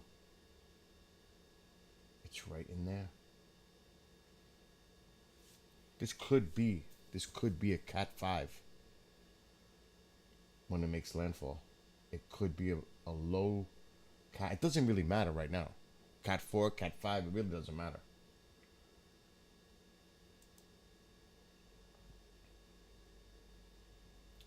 But this thing definitely just intensified a bit.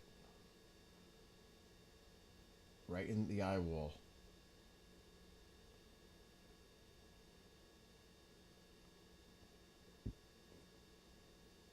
Right there.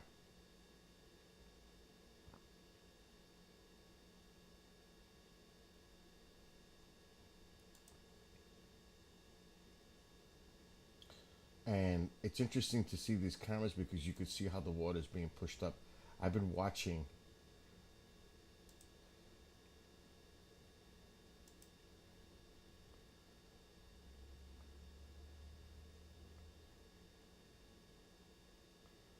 This is Fort Myers Beach. The eye should be a bit to the north, landfall.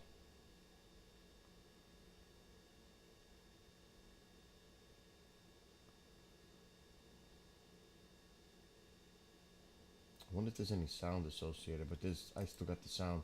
I'm going to go back to the news feed. All right, they're on a break. Cape Coral.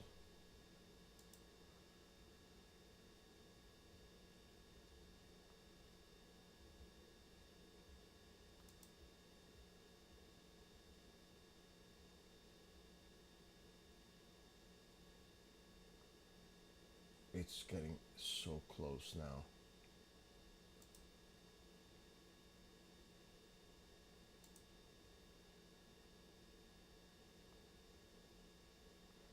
Gotta look for this when it starts early this afternoon is when.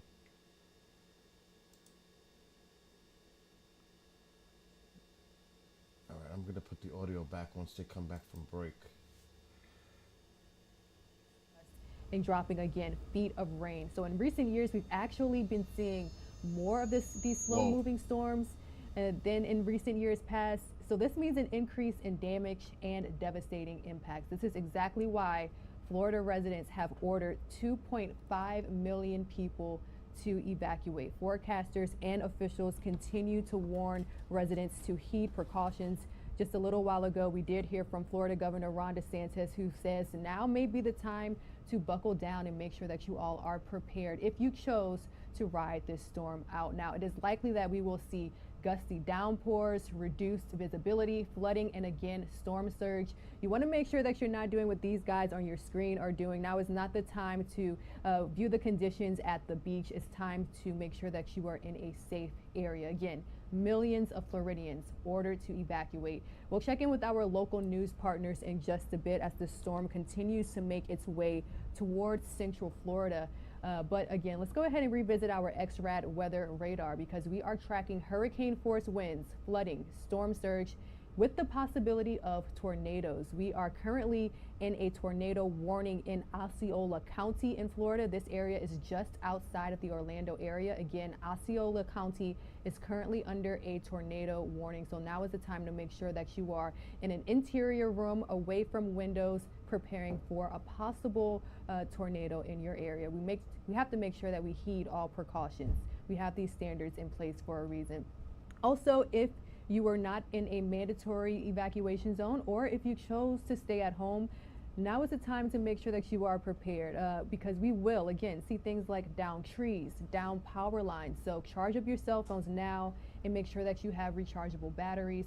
We're also getting reports of thousands of energy crews from nearby states staging around. We have personnel ready to respond to Hurricane Ian's power outages.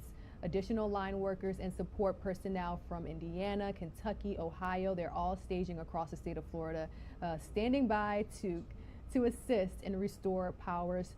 In a situation like this, we can see power outages last days or even weeks. So again, if you haven't already created a plan of action, a plan of communication, now is the time to do so. If you are able to, make sure that you also check on your vulnerable community members, your elderly neighbors, because again, this could potentially be a life-threatening situation as Ian is just shy of a Category 5 storm. We are getting a live now image of Tampa. Let's go ahead and take a look at downtown Tampa right now. Things don't look so bad. It's raining, but again, we will begin to see conditions deteriorate within the next few hours. We just heard from Florida Governor Ron DeSantis, who says, again, he is urging residents to brace for a potentially devastating situation. We're already seeing hurricane watches and warnings along the western coastline of Florida. Cities like Orlando, Tampa, Fort Myers, Cape Coral, Bonita Beach, all of these cities are currently under a hurricane warning. And also, again, if you are in the Orlando area, Osceola County is currently under a tornado warning. Now, a lot of people have transplanted, have migrated to Florida within the past 2 years. Some of you all may not be familiar with what to do in case of a hurricane, and the watches and warnings may be a little bit unfamiliar for many people who maybe this is your first hurricane. So let's go ahead and break down the differences between watches and warnings. When you hear tornado watch, this simply means be prepared. Tornadoes are possible in and near the watch area. This is a time to review and discuss your emergency plans, check your supplies, make sure that you all are in a safe room, and be ready to act quickly if a tornado warning is issued, or if you suspect a tornado is approaching. Acting early, again, saves lives. Watches are issued by the Storm Prediction Center for counties where tornadoes may occur, and the watch is typically over a very large area covering numerous counties and sometimes states. And right now, Osceola County, just outside of the Orlando area, is under a tornado warning. This means that a tornado has been sighted or is indicated by weather radar.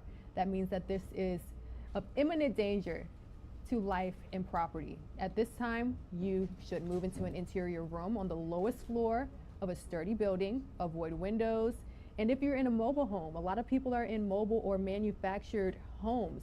If you're in this case, or if you're in a vehicle, or if you for some reason are outdoors, that's the time to move to the closest substantial shelter or protect yourself from flying debris, because again, these warnings and standards are in place for a reason, and we have to take them. I have to keep lowering my headphones. I'm going to blow people's eardrums. But good morning to everybody who's watching.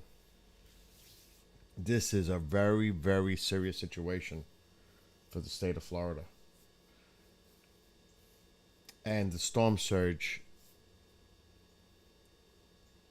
I can't even think. I just hope a lot of people evacuated from these barrier islands. Englewood down south. I mean, it's bad. When that thing gets closer and that eye gets close to landfall, that onshore wind is going to be bad. And the timing of it, because it's moving at 10 miles per hour north-northeast. But it's actually moving twice as fast as they thought it was going to move. They were talking it was going to slow down to 5 to 6. That doesn't seem to be the case right now. I don't think they're predicting that anymore. That's why the total rainfall amounts have been lowered, because it looks like the storm's going to move. If it would have slowed down, it would have just dropped a lot more rain, but it doesn't look like that's going to happen now. I don't know. Maybe it'll still slow down a little bit before it makes landfall, but it's moving at 10 miles per hour. They predicted a few days ago 5 to 6. Let's see what this person is saying. Moving it a little further off the coast, it's going to cut down on our tornado possibility, but we're still going to have those strong storm surges and things like that. So it's important to just stay local, focus on your local news outlets, your trusted sources. We're going to get those warnings out as fast as we can as we get those to keep you alert. So as you've seen the SOCs up and activated, we're going to be here through the duration. Any questions? What is the expectation in terms of the bulk Floridians coming up and possibly eventually folks from Savannah coming to the Atlanta area. And if there's a really bad storm surge that does major damage to Fort Myers. All right, if you're just now joining us, it looks as though we are getting this live update from the state of Georgia. We have here the governor of Georgia, Brian Kemp. He is activating emergency shelters across the state. So right now, Hurricane Ian is barreling towards the Florida Peninsula. That's to be expected because the storm is supposed to go back over the Atlantic off the east coast of Florida and curve into near Savannah, Georgia. So they're getting prepared, but it'll be probably a tropical storm. Highly doubtful it'll be a hurricane again. You never know. It could be a Cat 1. Most likely a tropical storm as it makes second landfall possibly in Georgia or even South Carolina. So they're preparing now. And there's still going to be a lot of rain, flooding rain that's going to be associated with this storm. Even in Georgia, the Carolinas. So it looks like there's multiple tornado warnings going on. That's that same area, but you got to look at the bands. The bands are what's causing it. They're coming in. And that's to be expected with a hurricane. With these bands.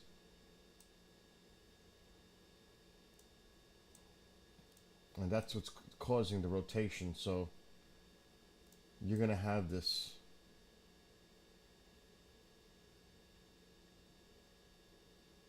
This is going to be going on for hours and hours.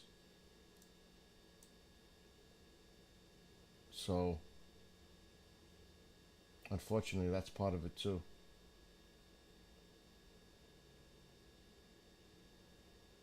But I'm really concerned about this storm surge.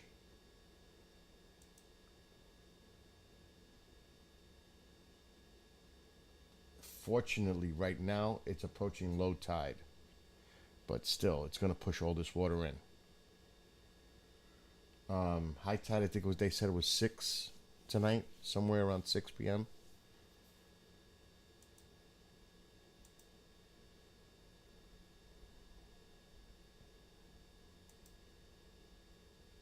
And this is Fort Myers Beach. And then we got the Cape Coral cameras going on here.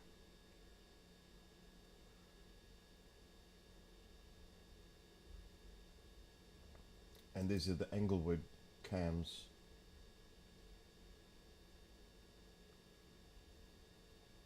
Let's refresh this one. Let's look what this looks like. If it works. Still doesn't look too bad here. Alright, it's not playing. Now it is.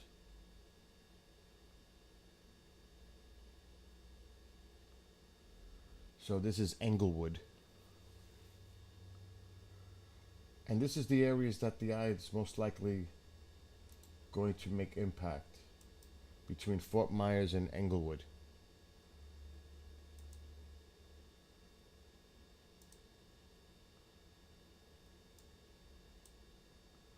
So somewhere between Englewood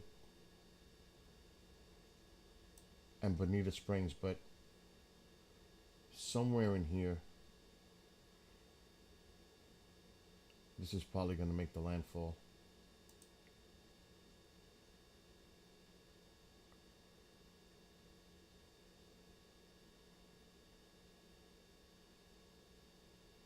The eye is jogging back and forth, it's wobbling.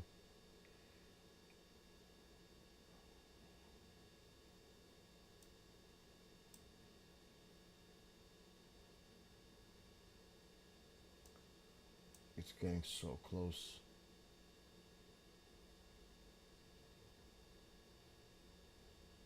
You can see the middle track.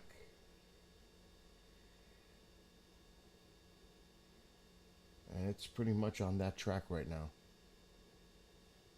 So, like I said, anywhere from Englewood, just like it's showing.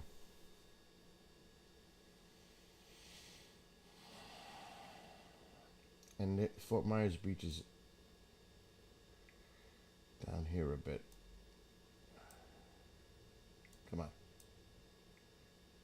Get over there, right here. So I wouldn't. That's that camera. It's at the end.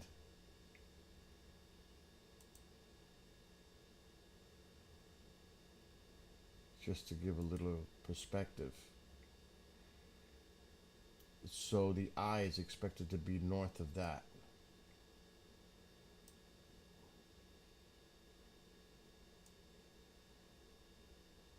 Here's Cape Coral, Port Charlotte, and Englewood.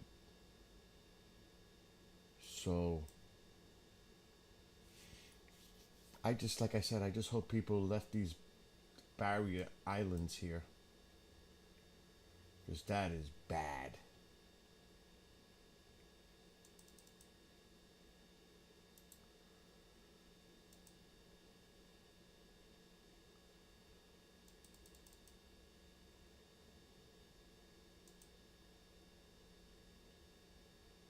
Alright, these two are still talking right now. I'm just gonna keep the news on in the background, and I want to watch these cameras because this is really going to go downhill quick. As we do continue to track this. Yeah, and Allison, you know, it's only a matter of time as we go deeper into the day, tonight, tomorrow, power outages. Yep. You can stream us live. Yes. You're seeing us now on television. You'll get the same great coverage from the Fox 35 Storm Center right there on the app. So I want everyone now, make sure your devices are all charged up. Get ready. We're going to ride this out with you. There's going to be tremendous impacts to our local viewing area. I want to jump into the cone now and give you the latest track and fix here on Ian over the southwestern side of the state, making an approach. You can see that track at this time. Looks like it comes aboard as a Category 4 with winds at 155 miles per hour. It decreases, but friends, we're talking about a strike here on the Central Peninsula, a Category 1 hurricane, and then riding offshore here, Daytona Beach, and then right on into the deep southern states. And we're talking about impacts all across the deep south as we go longer term. Near term, though, it's all about us here in Florida. Looking at that eye, boy, that is mean, that is lean. A Category 4 just on that threshold, almost a Cat 5. It's this close, and those heavy rain bands continue marching steadily from south to north. We're waiting for these areas here to clear on out. There they go. Okay, so we've got it in animation mode, and what we've got going now is that drop. You saw the polygons disappear, so we're up and out of those tornado warned areas. As we look ahead now, you can see all the light rain that's moving on in. That lighter rain turns into much heavier rain as we go longer. These cameras are not going to make it much longer. They're going to go. And there's going to be widespread power outages, but I'm going to stay focused on this camera because it's Fort Myers Beach toward the tail end of it, the northern. Because we're going to lose them. There's another one here.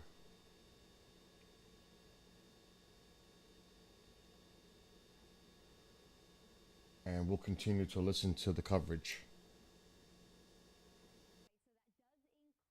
Seminole, Lake, Orange, Osceola, and Polk counties, and then the other areas that are shaded in orange on your screen under a tropical storm warning. That means we're going to be seeing a rise in winds. We already see a rise in the rain, as well as the potential for flooding. So we are going to be watching those outer rain bands as they continue to make their way across central Florida. Let's get into our future modeling here. This is high resolution modeling. You can see that those outer rain bands are only going to continue to move from south to north across the entire viewing area. Then we see that center of circulation. It starts to make its way onshore, and it'll be bringing a lot of rain with it. This system is moving slowly, so we talk about rainfall rates that are going to be very high, which could lead to localized flooding. And then as this storm makes its way closer and closer to the Orlando metro across our viewing area, the winds will be coming with that. A saturated ground does mean that we could be seeing downed trees as well as downed power lines, and some gusts here locally could be upwards of 70, 80 miles per hour. Again, gusts, but let's talk about the timing of those winds.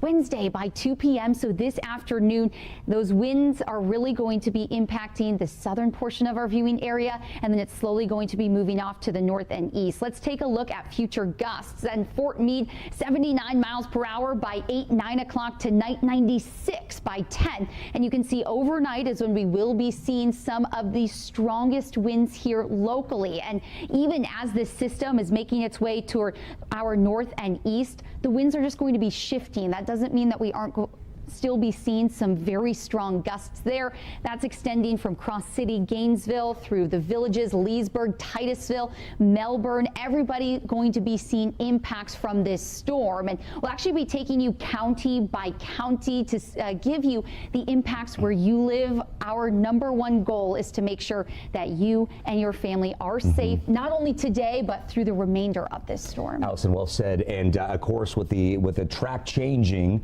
over the last 24 hours, impacts to your community may be different now, especially for the northern counties. So we are going to continue to rework the information, the wind speeds, the gusts, what you can expect for weather where you live. We're going to have it for you here coming up in just a bit. We'll send it on over to you now on the desk. All right, you guys, just doing a great job over there. We want to bring some attention back to the Gulf Coast of that southwest Florida. That is where they are bracing for landfall of now a nearly Cat 5 storm. Well, cities like Sarasota, right, for example, they are bracing to feel winds well over 150 miles per hour, perhaps, and that is where we find Fox 35's David Martin right now this morning. David, good morning to you. I want to get a closer look at what you're seeing out there.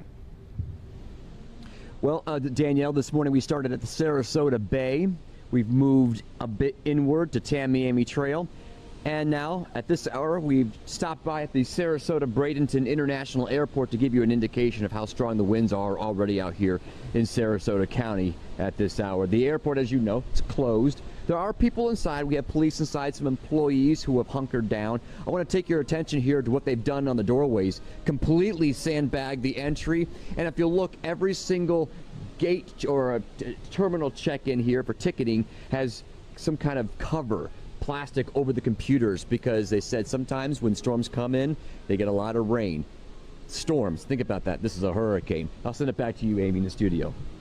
All right, David, nice perspective for us there. Thank you. We do continue our team coverage right now here on Central Florida. Well, you know what? Some people are still on the roadways this morning. They are fleeing the storm at the last minute. Fox 35's Amanda McKenzie, she's out there on the roadways as well for us this morning. And Amanda, the governor announced the toll suspension is moving into Central Florida. We talked about that a little bit yesterday as well. And so what that means is that people won't be charged for using some of our toll roads. But is it busy out there? Are you seeing a lot of people out on the roadways at this hour? So far on I-4 in both directions, traffic has been rather moderate and easy and smooth traveling. I'll give you a live look right now at the roadway. We're traveling eastbound on, or no, I'm sorry, we're traveling westbound on I-4 through Seminole County. Traffic really not packed at this hour. That could certainly change throughout the day if more people decide to hit the roadways in order to evacuate, but it's a lot better than it was yesterday when I saw bumper to bumper traffic, especially around Polk County and Osceola County.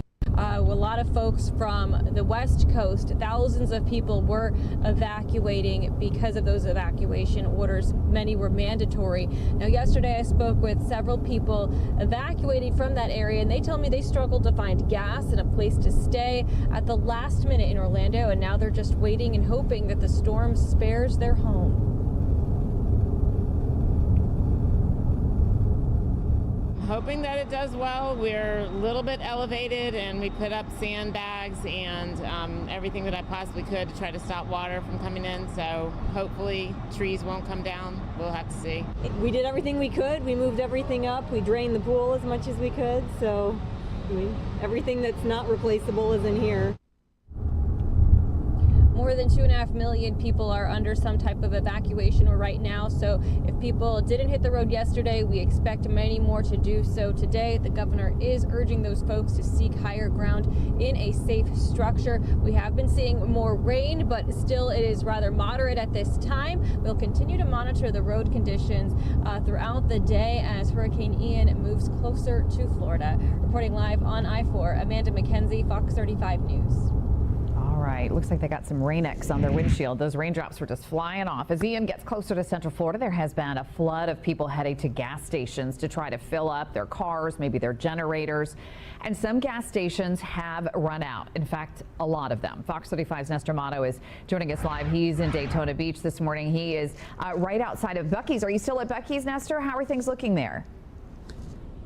Yeah, I'm still at Buc-ee's, and in fact, you know, the staff here says the plan is for them to remain open throughout the storm. At least that's how it's looking. And they have extra gas tanks as well, besides the fact that all their pumps are filled of gas. So we were talking to people who came from the Palm Coast saying, you know, there wasn't gas near me, I'm coming over here. Some reports from New Serena Beach, people saying there's no gas near me, so they came to Buc-ee's. We're showcasing you this man right now. You can see him filling up not only his car, but his gas cans, and that is something that we've consistently seen here. People not only want to make sure they have enough gas for their cars, but they want to make sure that if they lose power, they go ahead and have fuel to fill that up as well. As I mentioned, you know, the Buc-ee's says that they're going to stay open throughout the storm. So if you pass by here to get your last fill of gas before the storm really starts impacting our area, you could also even get a hot meal here. So this is actually a really good one-stop shop, at least for now. But just to touch base on the weather, it's been drizzling throughout the morning, and we get that squally bands that come through every so often. But for now, this is what we're dealing with. I'm live in Daytona Beach. Nestor Mato, Fox 35 News. And if you do need gas, certainly lots of pumps there to get it. Thank you so much for that, Nestor. Our time right now is 8:40. And still to come on Good Day Orlando, another look at Hurricane Ian as it is still creeping closer to southwest Florida. And of course, we've got Jamie and Allison. They've got more information when we come back. And so it is 8:40. Don't go far. Football.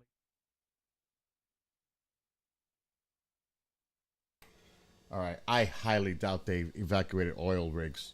That's more on the other side of the Gulf. Nothing near here.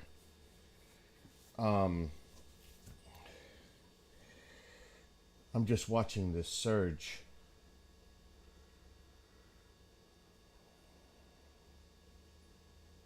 If it was heading more towards, say, Louisiana, Alabama, Mississippi, the Panhandle, they might have evacuated. They didn't evacuate those oil rigs.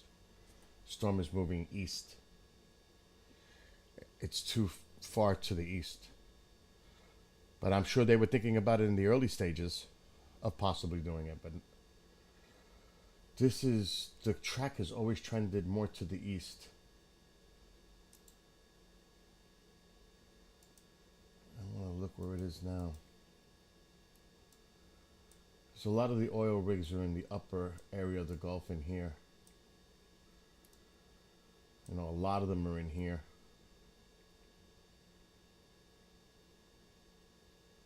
I'm sure they were on standby though for evacuation. Definite.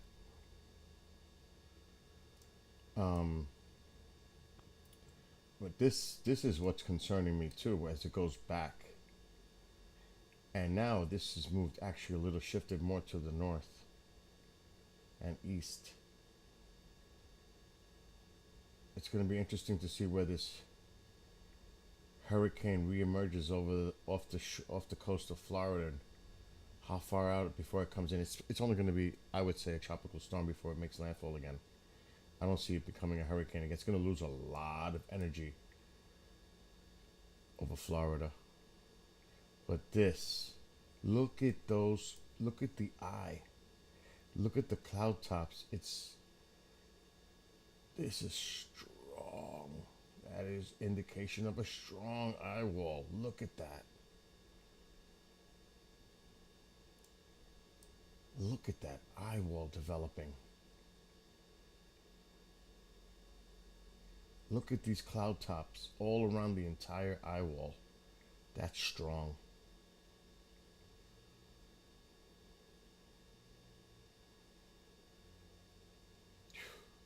Look at that. Oh my gosh, look at that.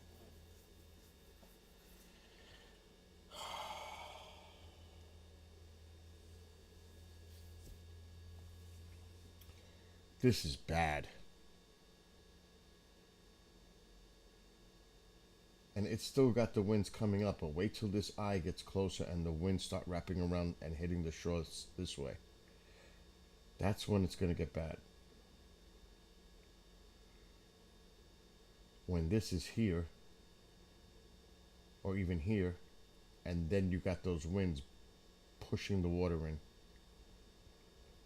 It's not there yet. The winds are still coming off or up. It's pushing the water up. But when this starts to get closer and that wind is going in this direction, that's when it's gonna get bad. So that's still a few hours away. And you can see it. Let's back up. So let's see how it's still pushing away. But when that eye gets closer,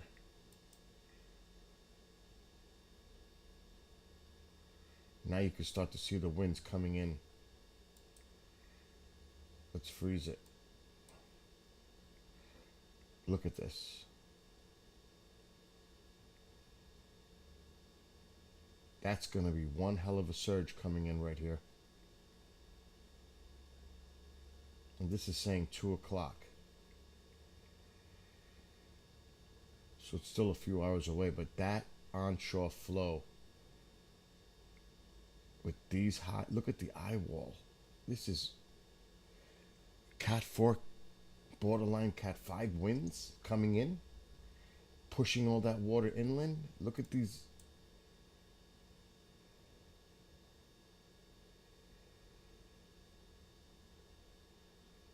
That is bad. And it's going to push all that water up and in. Eventually, this is going to get affected. There's that flow.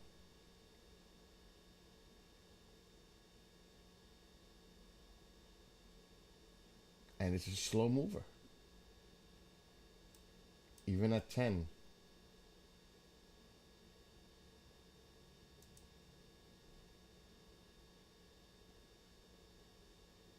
Look at this. So don't be fooled by what this camera is showing right now. Because it's not, the onshore flow is not here yet. You might say, oh, it doesn't look like much yet, because it's not here yet. The onshore flow is not coming yet. It's a few hours away.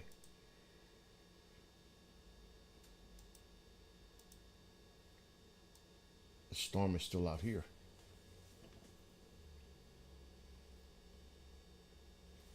This eye needs to get around here. So we're still hours away from the real impacts of storm surge. Because think about the way the winds are going right now around the eye. Now they're getting a surge of water up in here. You could actually see it because the winds are wrapping this way. It's probably pushing water up into Bonita Springs, but it's when the eye is really close to shore and it's got that right near the eye wall where that wind is pushing that water inland. It's bad.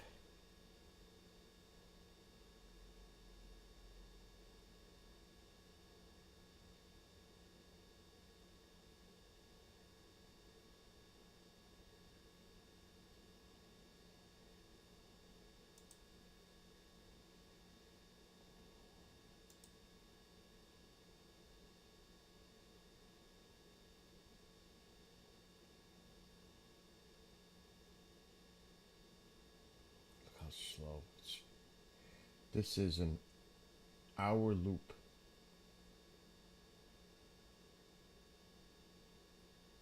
And you can see how slow it's moving.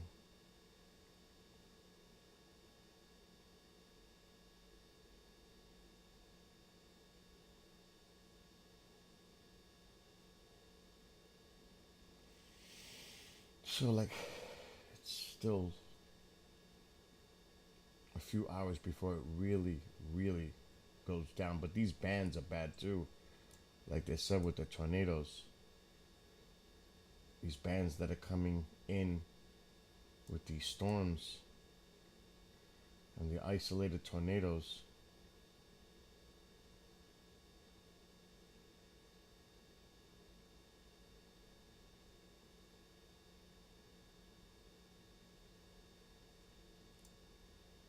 Think about the bands affecting the Bahamas. That far out. This was the area that got hit real bad a few years ago.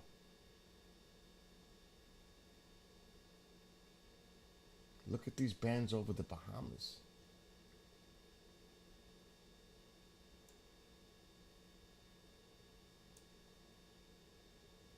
So this is a big storm.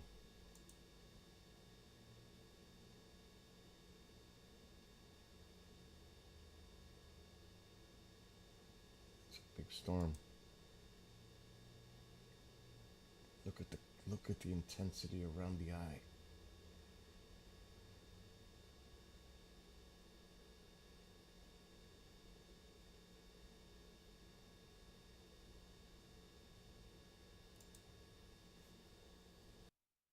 When it comes to Hurricane Ian's projected path, now current watches and warnings, as well as possible rainfall totals, are all things that we are currently monitoring from the National Hurricane Center. We do expect another update to come momentarily, and of course we will share it for you all live, raw, and unfiltered.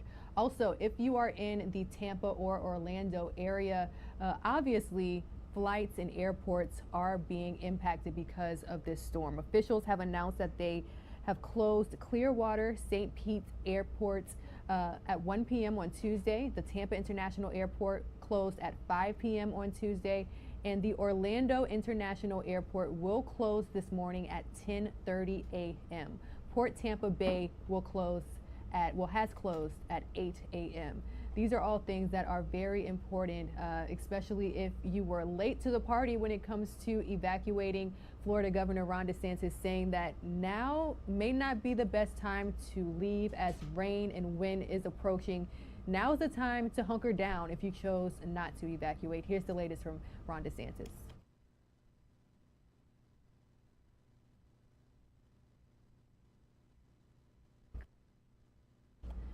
All right, we'll work on getting you all that update from Florida Governor Ron DeSantis. But again, the governor, as well as other emergency management officials, telling people to heed warnings and hunker down. Make sure that you have your emergency kit, because now is not the time to evacuate. It's getting too dangerous to be on the roads. The time is now 8:51, and again, we are in touch with our news partners. They are continuing to bring us a local angle to this story as we continue to cover it. Fox 13 Tampa is bringing us an update as, again, Ian continues to barrel towards the state of Florida as a Category 4 storm.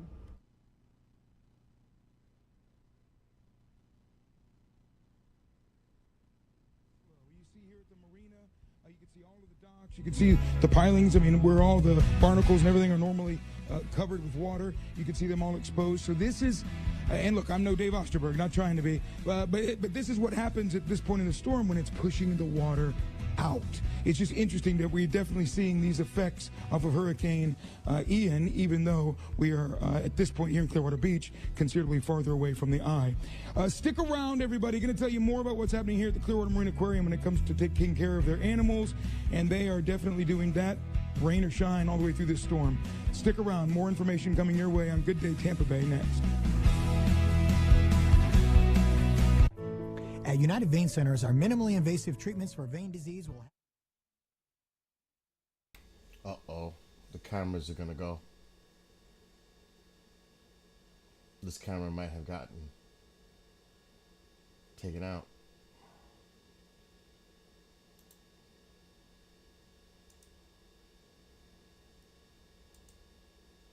This one's still going. This one might be done.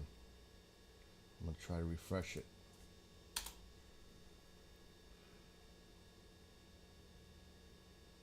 It might be done.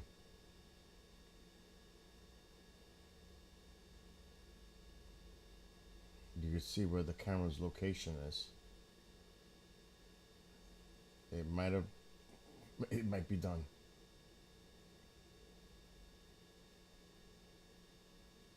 And that's gonna happen.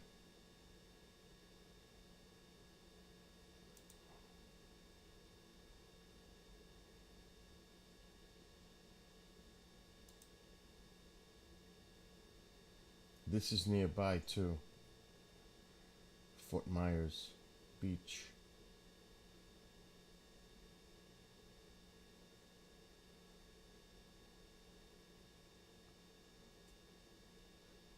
Looks like we lost that camera. Oh, it's back. It's a matter of time.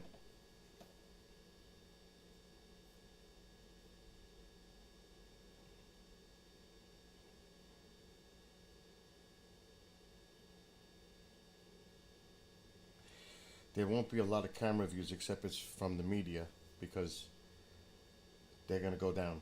Power outages. Unless the media is covering it with live cams through satellite, these cameras are done.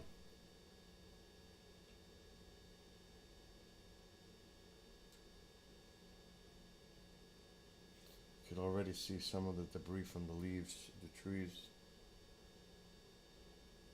Look at that.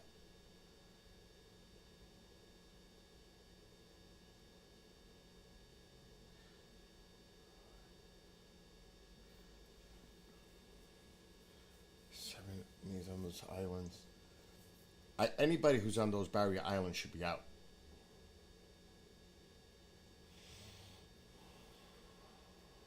That's crazy to be there. I mean, really, that is cray to be there.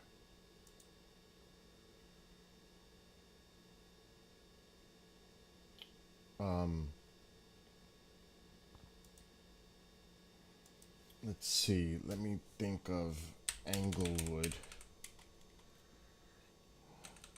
Florida.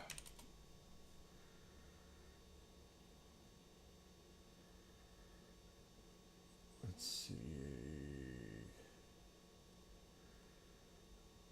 I'm gonna do map.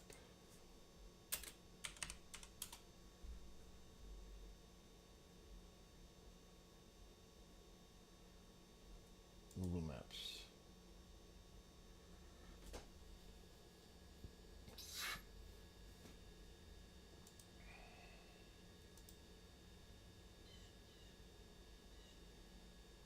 Where's the satellite? Okay, now think about what's happening right now. Think about the storm coming in from here to here. What the real estate is like. And the homes that are here. Think about that storm surge affecting all these homes.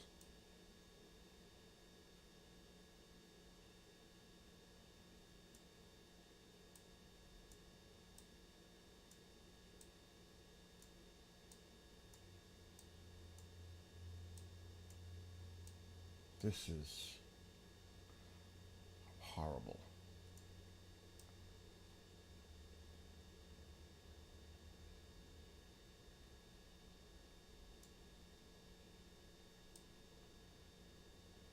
Look, this is crazy.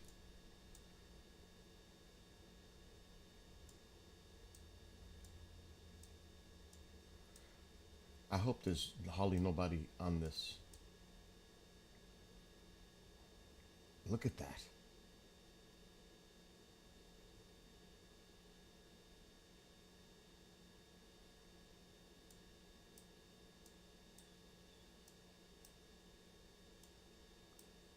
I mean, this is...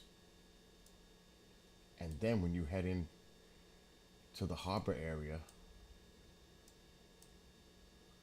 Port Charlotte, and that water's going to be pushing right up this harbor.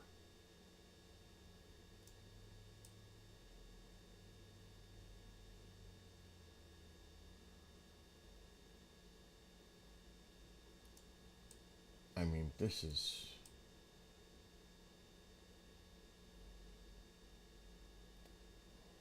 It's...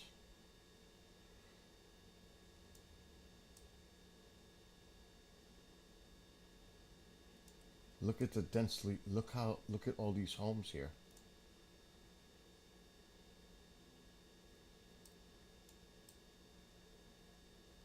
And this storm is heading right toward this area.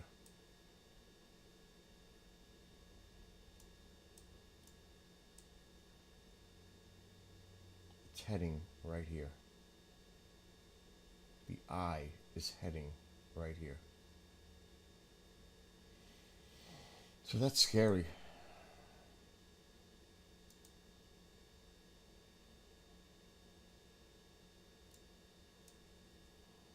Right where we were just showing. That's where this is headed.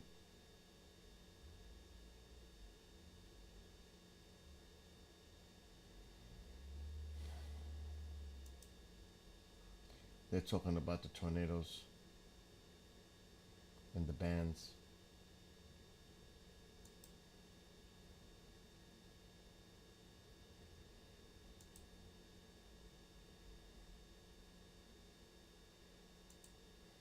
So I'm going to go back to the audio.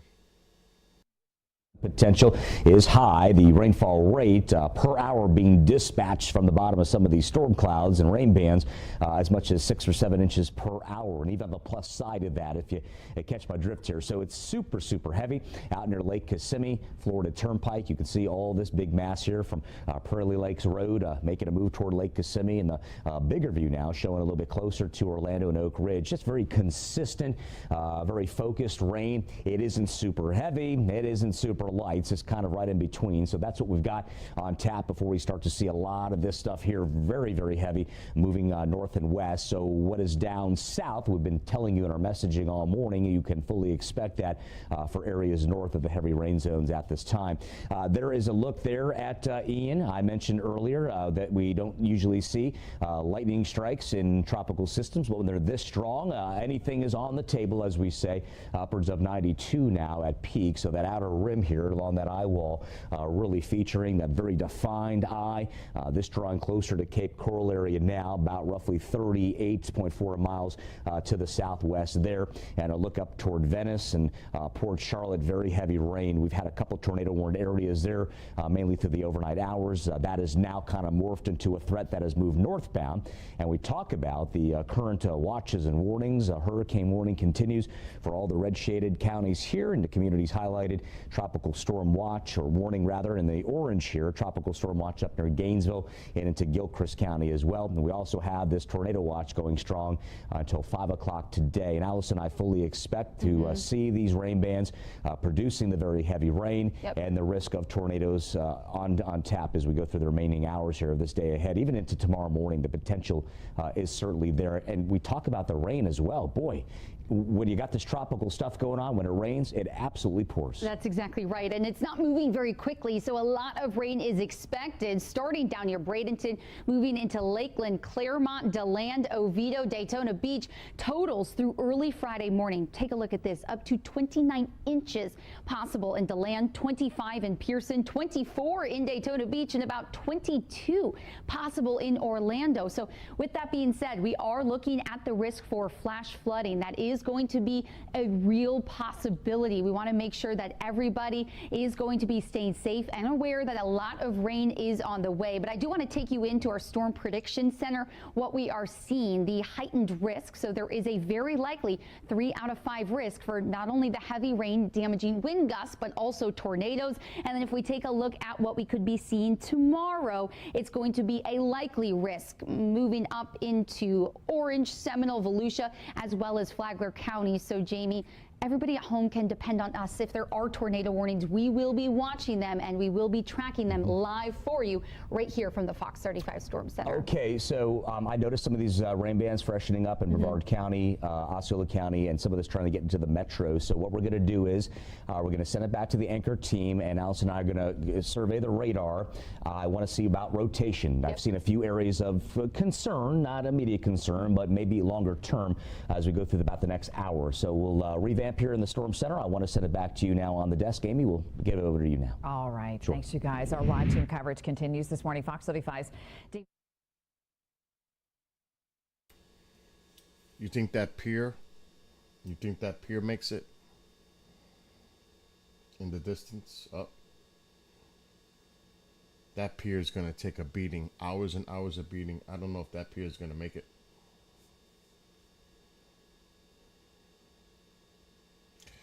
Matter of fact, let me go back. Let me see if we can actually see that. Where is that pier? Right there. So there's the pier.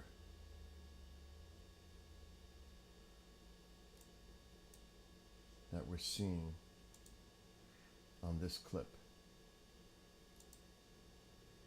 So when it pans left, we can see that pier.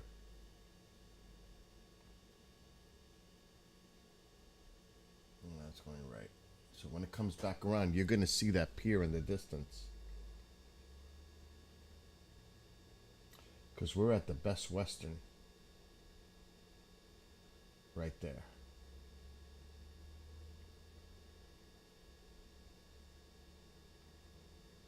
Can you imagine if there's people there right now? They had to evacuate that.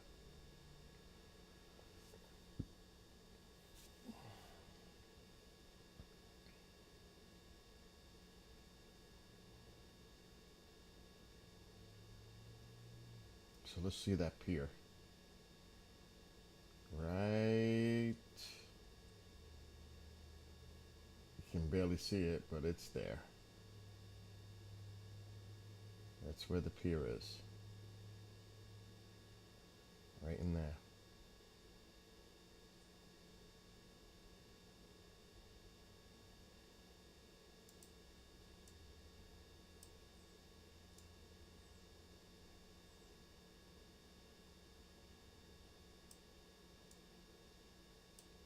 There it is, Best Western. So that's where the camera is. There's the pool. So the camera's here somewhere. And it's panning back and forth. The camera's right around here.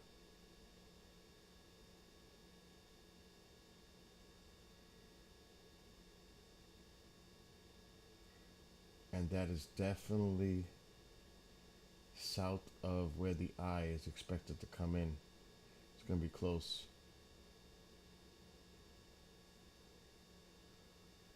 Wow. The eye should make landfall right around here somewhere. And the camera is here. Let's see.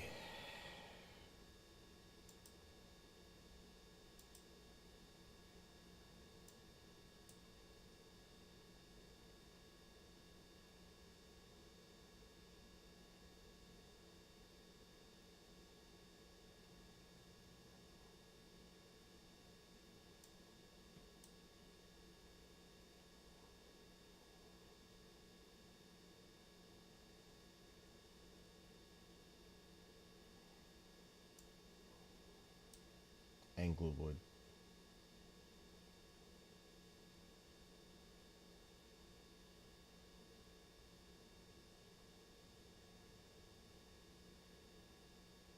Looks like the eye is jogging a little bit more to the north now.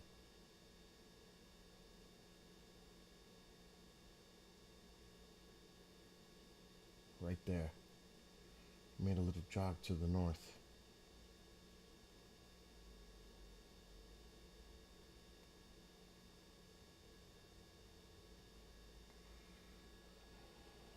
Wow.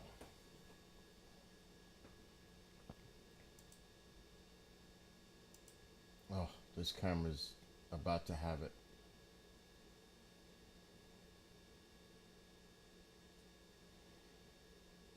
This camera's in Best Western is about to go bye-bye.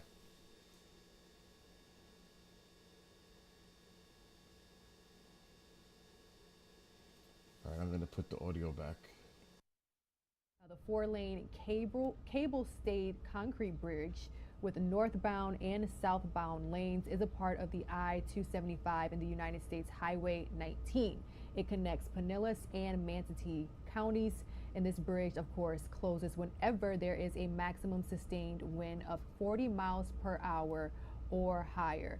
This bridge will remain closed until Ian passes. Of course, Ian now tracking 155 miles per hour. And Florida Governor Ron DeSantis has declared a state of emergency over the whole state of Florida. He did this over the weekend. President Joe Biden has already approved Florida's emergency declaration. This took place on Sunday. And moments ago in a news conference, the governor saying that regardless of Ian's exact track or intensity, there is still significant risk to life. The life-threatening storm surge is what many people are concerned about. Hurricane-forced winds, as well as heavy rainfall along the western portion of Florida and the Florida Panhandle by the middle of the work week, a serious cause for concern. That approval that we saw from President Biden is going to authorize the Department of Homeland Security as well as the Federal Emergency Management Agency, FEMA, to coordinate disaster relief efforts for the entire state. We've learned since 8 o'clock this morning that 5,000 National Guard members have been activated across the state, and they are on standby in case people need to be rescued from their homes. The governor also telling people that now is not really the time to evacuate anymore. We may have missed that window because, as you can see here, conditions are beginning to deteriorate, and honestly, it's just not safe to be on the road at this time. Now's the time to hunker down and make indoor preparations. But again, DeSantis saying that crews are well prepared, well positioned, and equipped across the state to respond to Hurricane Ian recovery, rescue, and of course, cleanup efforts. We'll see more of that after the storm moves out of this region. But the governor speaking to residents in the state of Florida, here's more on what he had to say.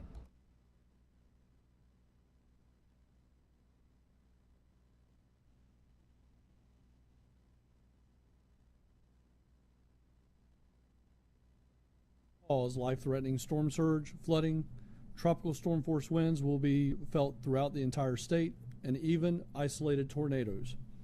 I urge Floridians who have made the decision to shelter in place, to stay indoors, and stay off the roads. You do not want to be outdoors or on the road. Water is definitely creeping up. And if the thing it's low tide in an hour or so. Can you imagine this evening? Like 6?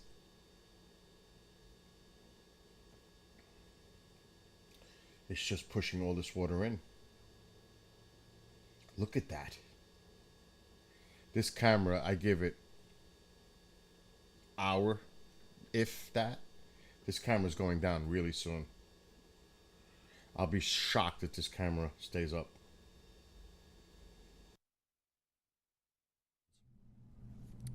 We continue to coordinate with all of our electrical partners. As the governor's mentioned, there are over 30,000 linemen staged throughout the city, from north central Florida all the way down to Miami.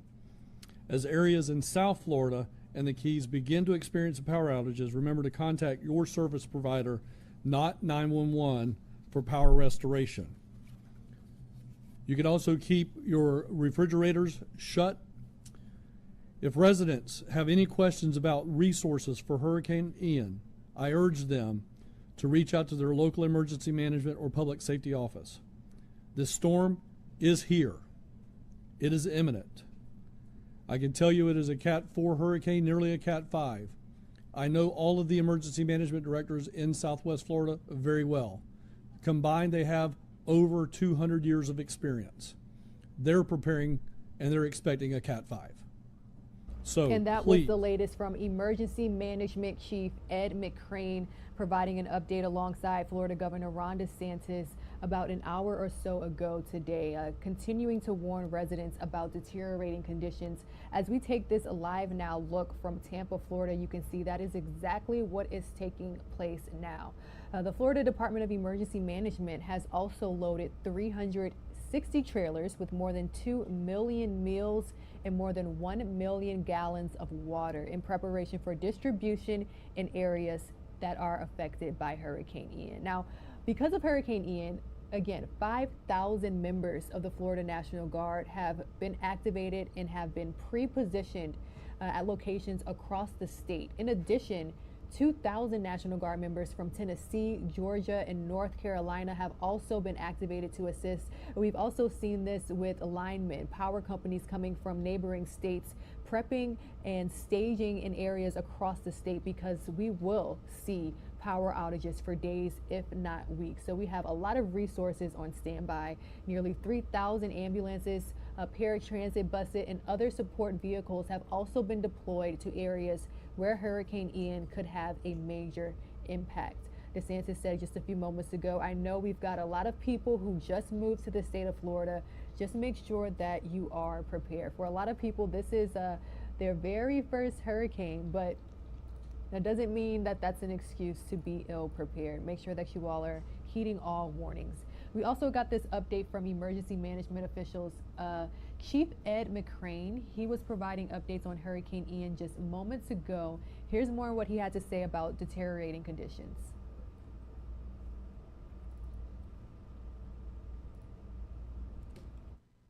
Waking up this morning, you're seeing the conditions outside deteriorate.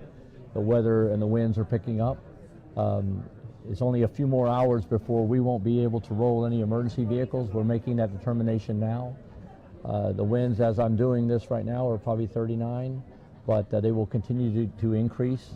If you can still get to an evacuation center, evacuation shelter, or a friend or family member's house safely, then do that. If you get to a point where you have not done that and you are at home, you need to shelter in place. Find that safe room inside your house. Make sure everybody in the family knows where that is. And if things start going bad, you need to get everybody to that room and stay low. So this is a serious storm. We're going to feel this probably for the next 24 hours as it passes to our south. It looks like it's going to be entering Charlotte Harbor and coming right through the county.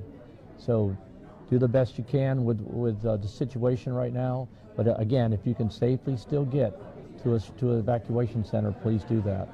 Thanks, Ed, and thank you for everything you do for our community. All right, we're taking a live now look from Tampa, Florida, as we continue to track Hurricane Ian. As you can see here, conditions are beginning to deteriorate. On the left side of your screen, we're taking a live look at our XRAD weather radar. If you're just now joining us, Hurricane Ian is expected to make landfall along Florida's west coast in a matter of hours. Ian is now a very powerful Category 4 storm, packing winds of 155 miles per hour, making it just shy of Category 5 strength. The National Hurricane Center says that Ian is expected to cause a life-threatening storm surge, catastrophic winds, and flooding in the Florida Peninsula. Let's go ahead and check in with our local partners at Fox 13.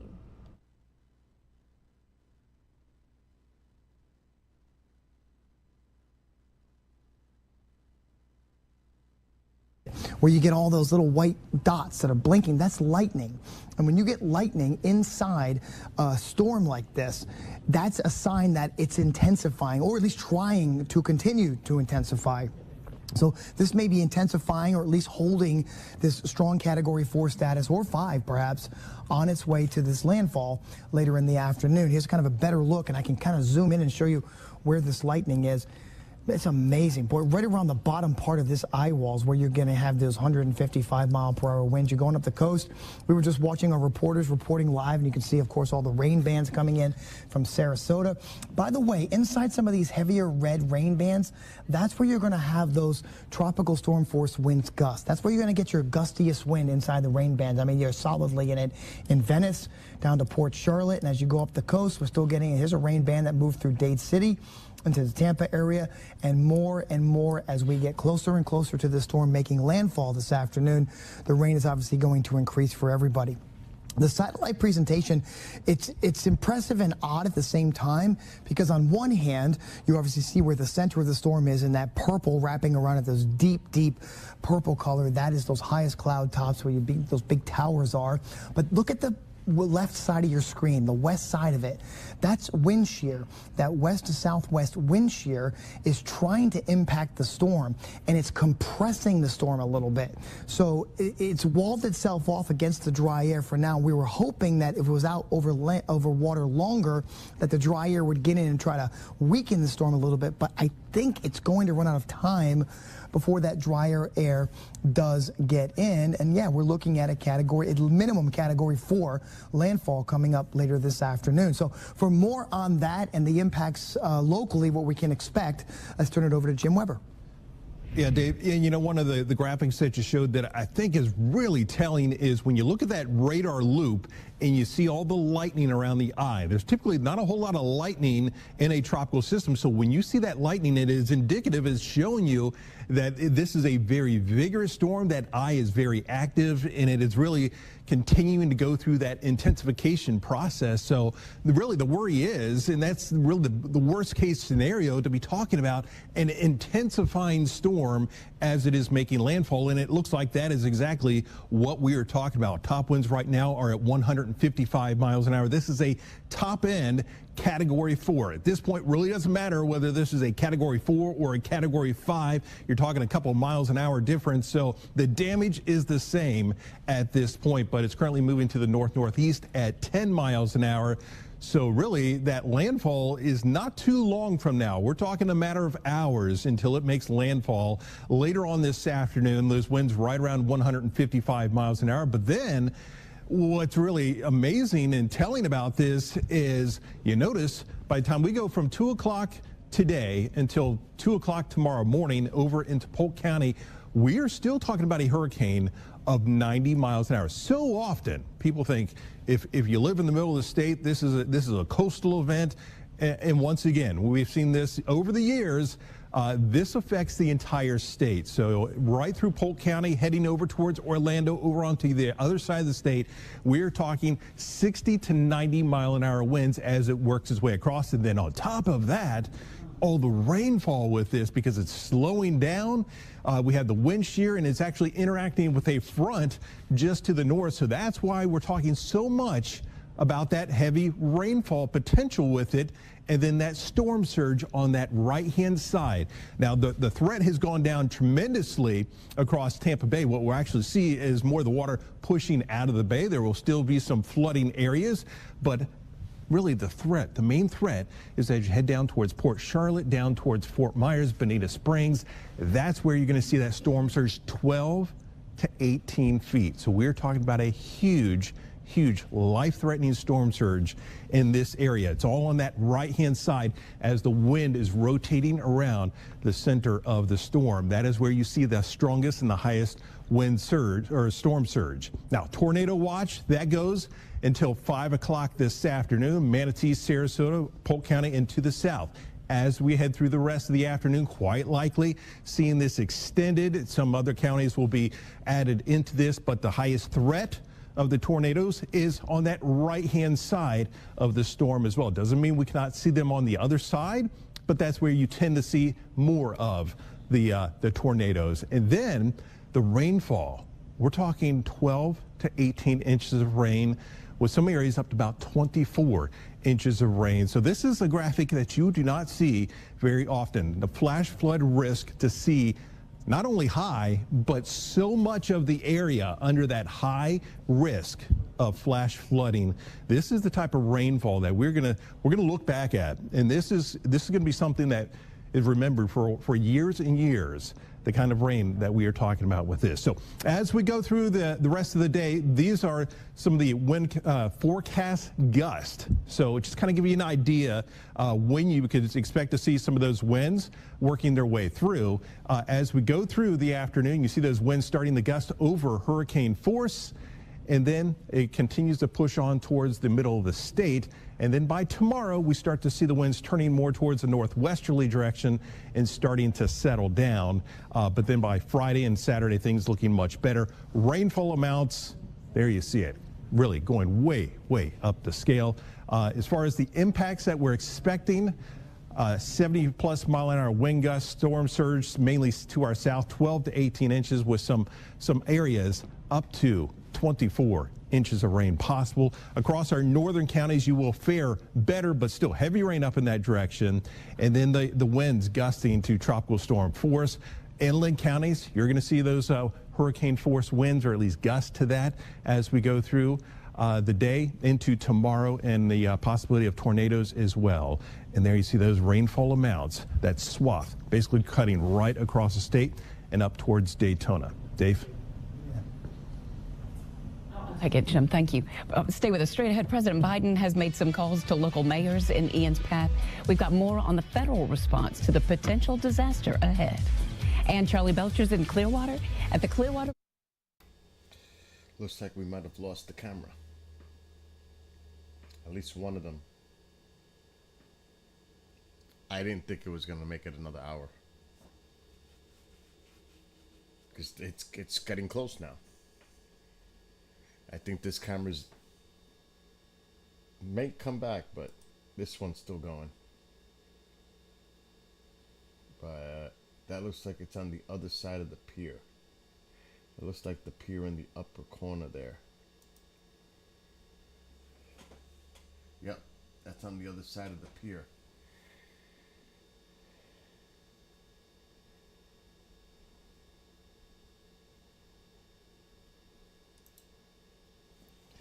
But it looks like the other cam. It might. Oh, it's back. Wow, look at the trees. Look at the shake. Look at these waves rolling in. That water is creeping up.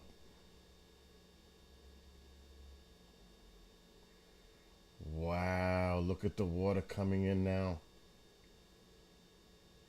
It's coming up in here, up in here.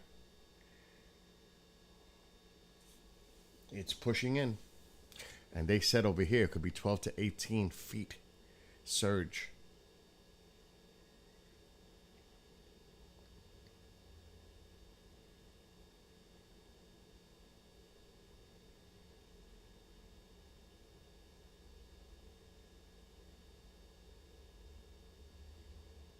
Oh boy.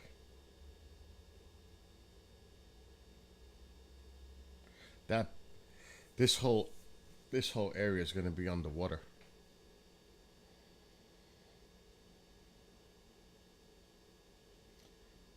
That pool is not going to be the only body of water soon. It's all going to be underwater. That water is right there. Look at it. It's about to overtake it. In a few hours, it'd be interesting to see what this looks like. It won't be good. That's what he said. He said 12 to 18 foot surge in this area. Oh yeah, pool gone.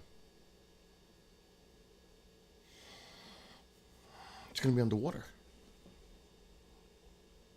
Forget about a pool of water. It's going to be underwater. By possibly feet of water.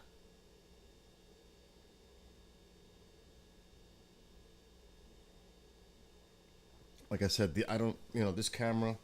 Now let's just see where the other camera is. Let's go back to Englewood. So the pier is here. The camera is at Best Western.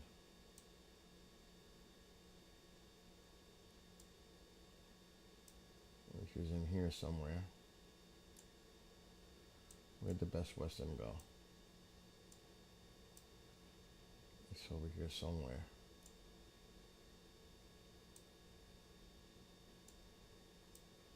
There it is. That's where that camera is. But now the other camera is on the other side of the pier. Somewhere in here. This camera. Because you could see the pier here. So that's on the other side. So somewhere in this area is that other camera. And the camera that keeps going out, this one, is at Best Western. Which is on the other side. Right here. And this is the area they're saying that could be, and Port Charlotte, this whole area.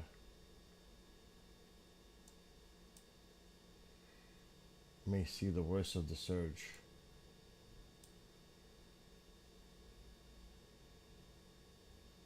Right in there. From Englewood down to Fort Myers Beach. That general area right in here.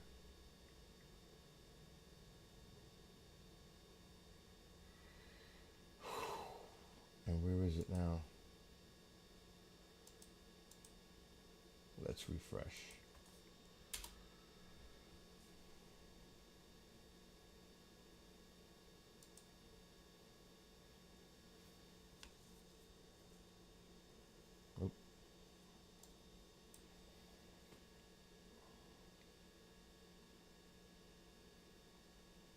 This eye is unbelievable. See the cloud tops they were talking about? See it exploding? These are those thunderstorms. It's starting to fade out a little bit now. But right here is when it was the lightning was going nuts. It subsided a bit. Look at this.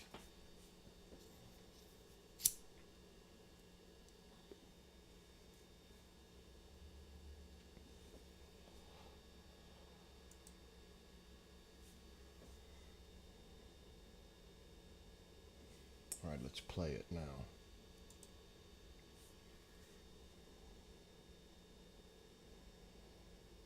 Look at that. But it should be fading out a bit now. See how it faded out? You could see it.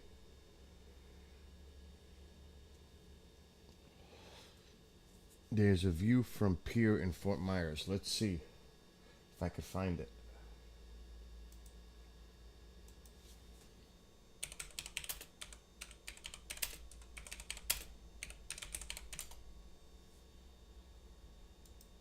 That's the beach. I don't want that.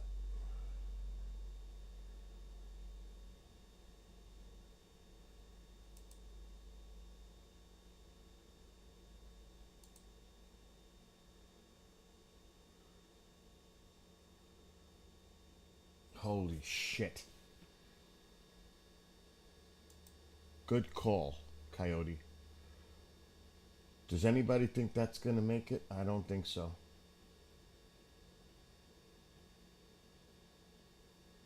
Wow. That's gonna take a beating.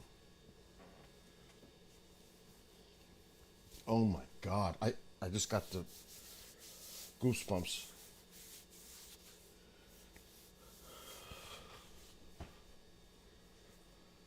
I just got a bad chill from that.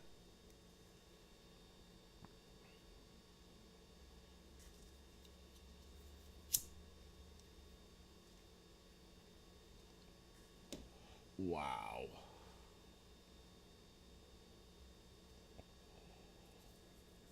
Thank you, Coyote, for letting me know.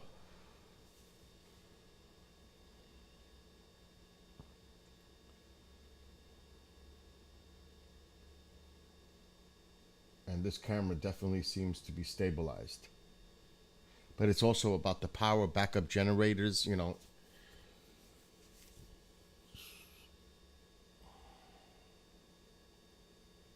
But we'll see the water level rise on the pier itself. Wow. Those pillars are going to take a beating. I would say one thing. This is probably going to get torn off. And out here, this could collapse. The water levels are going to come up. It'll be, I'm just saying, it's going to be interesting to see this. You can see the water levels. It's deeper, obviously, but this is low tide. Low tide is approaching here. Can you imagine what this is going to look like later? High tide? And right now, the winds are pretty much going up the coastline. Wait till these winds start coming in. You can see the way the water is being swept to the side. Wait till it's coming straight in. You see how the water's going sideways? Wait till these winds start coming in as the eye gets closer. Oh my God. Yeah, I bet it's been hit before, but has it been hit by a Cat 4 borderline 5?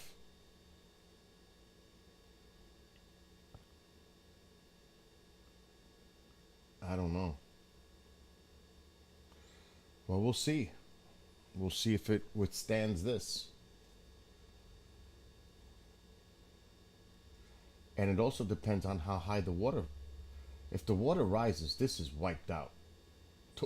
The water's going to wipe this out. Depends on how high the water gets. This is gone. Water's going to tear that up.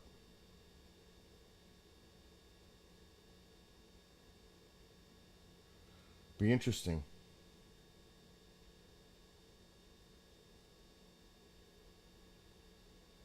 But definitely, this is a interesting view.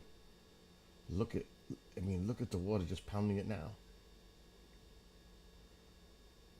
But this definitely looks like a strong structure. Definitely.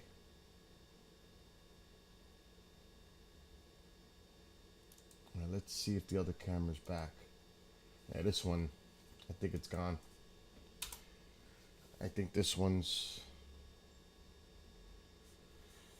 I have a lot of windows open. Computer's doing fine. It's the CPU's at 17%. The RAM is at 20%. Even with everything going on, streaming, station. Oh, the camera's back.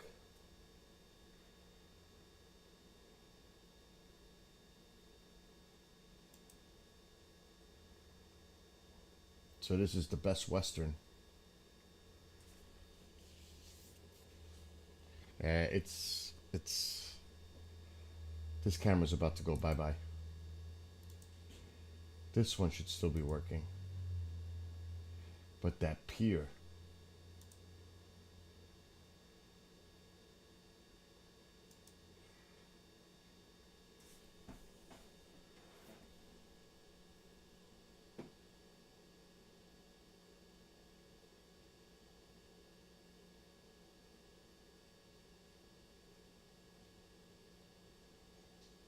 It's going to be interesting when that water changes direction.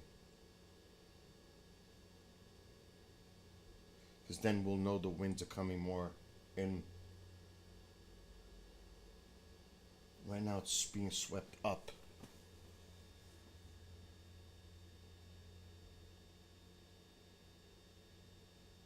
And that's the thing. The tug back and forth, the different motion of the water. It gives that a beating because it's coming from one side, then it's going to come from the other side. It could loosen it. The foundations, just from the change of direction of the water current.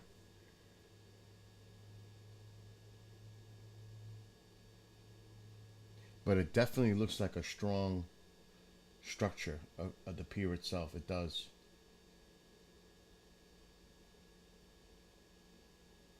But look out there.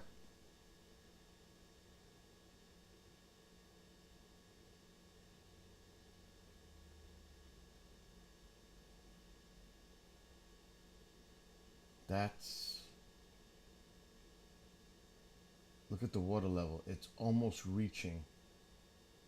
Look at it. Almost reaching. Look, it just hit it. The water's almost reaching there now. You could see the dark? The swells? It's pretty much reaching that now. And the storm is still out.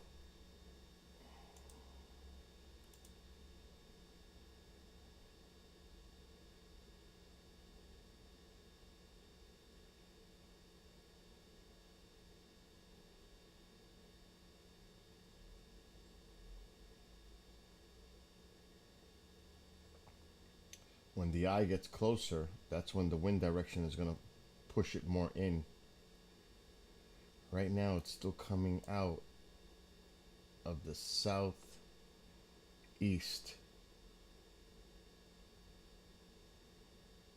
See, it's going up. That's why we're seeing that in the pier. It's going up. But when this eye gets closer, the wind is going to start to come inward. As this moves up and closer, then you're going to get that wind around the eye wall slamming this area. So it still has a bit to go, a few hours. You're looking at about 2 o'clock. And tide will be coming in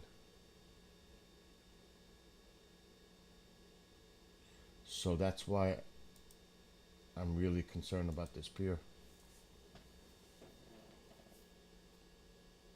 The whole area, I mean.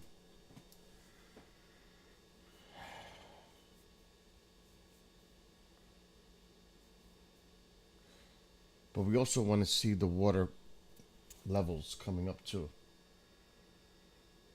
Which is why that other camera. Not this one. This one's, oh, it's back, but you could see the water pushing up even here. But remember, it's moving sideways still. Look at the wind direction of the trees.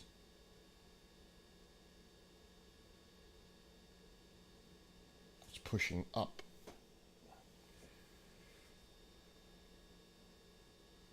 When these trees are pushing this direction, then you know the winds have shifted.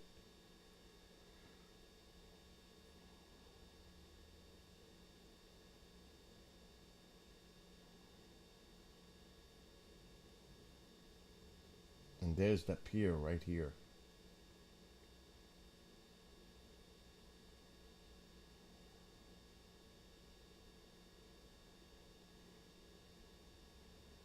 This camera's having an issue too now. This is done. Oh, it's back. Yeah, look how close the water is now getting to the pool.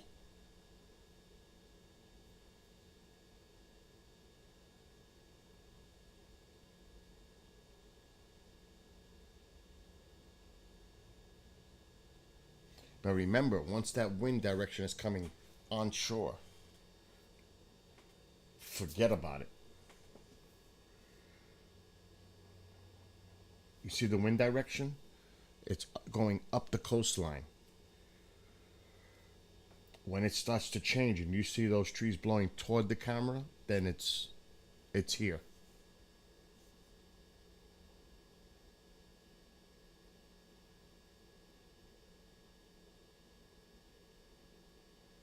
And even so, the water is creeping up.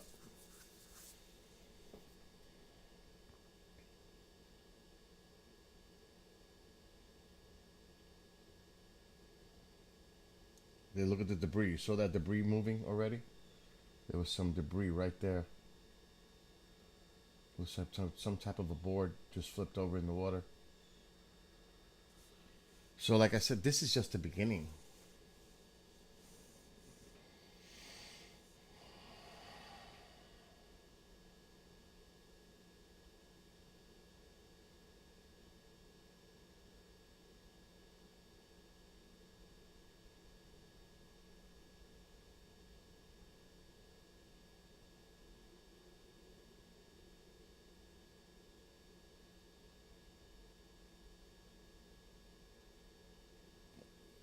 That looks so ominous.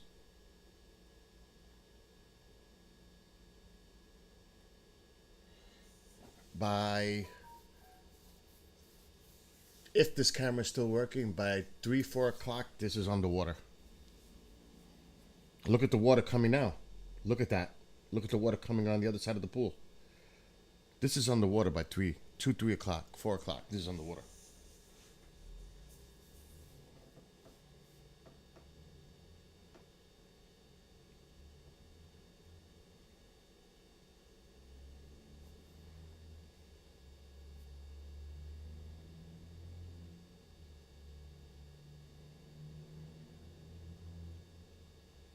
I just hope people evacuated off these barrier islands. I really do.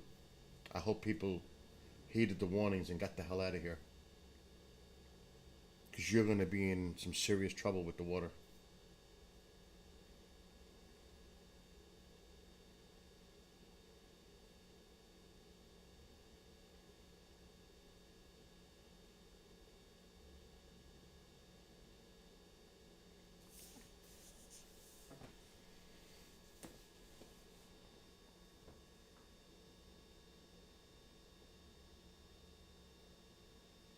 Look at the camera shaking now.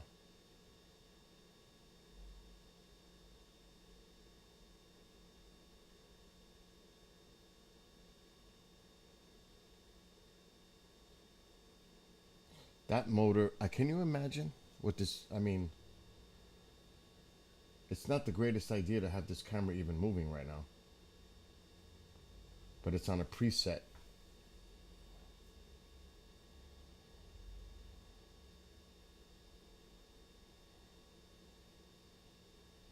Look at the water.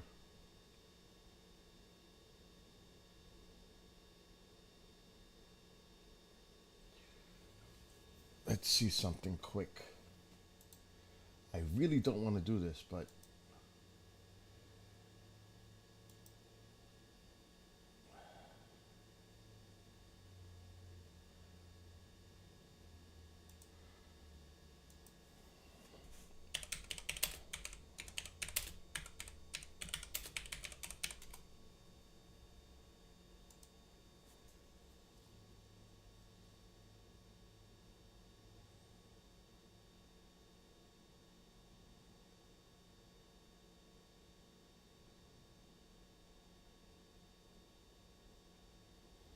so high tide is 3:48. Low tide already happened. So high tide is this afternoon. The timing could be, yeah, there it is right here.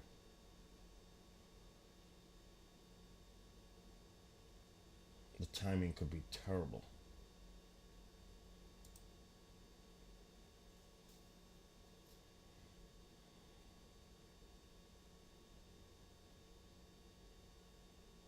Oh my gosh, look at that. Oh.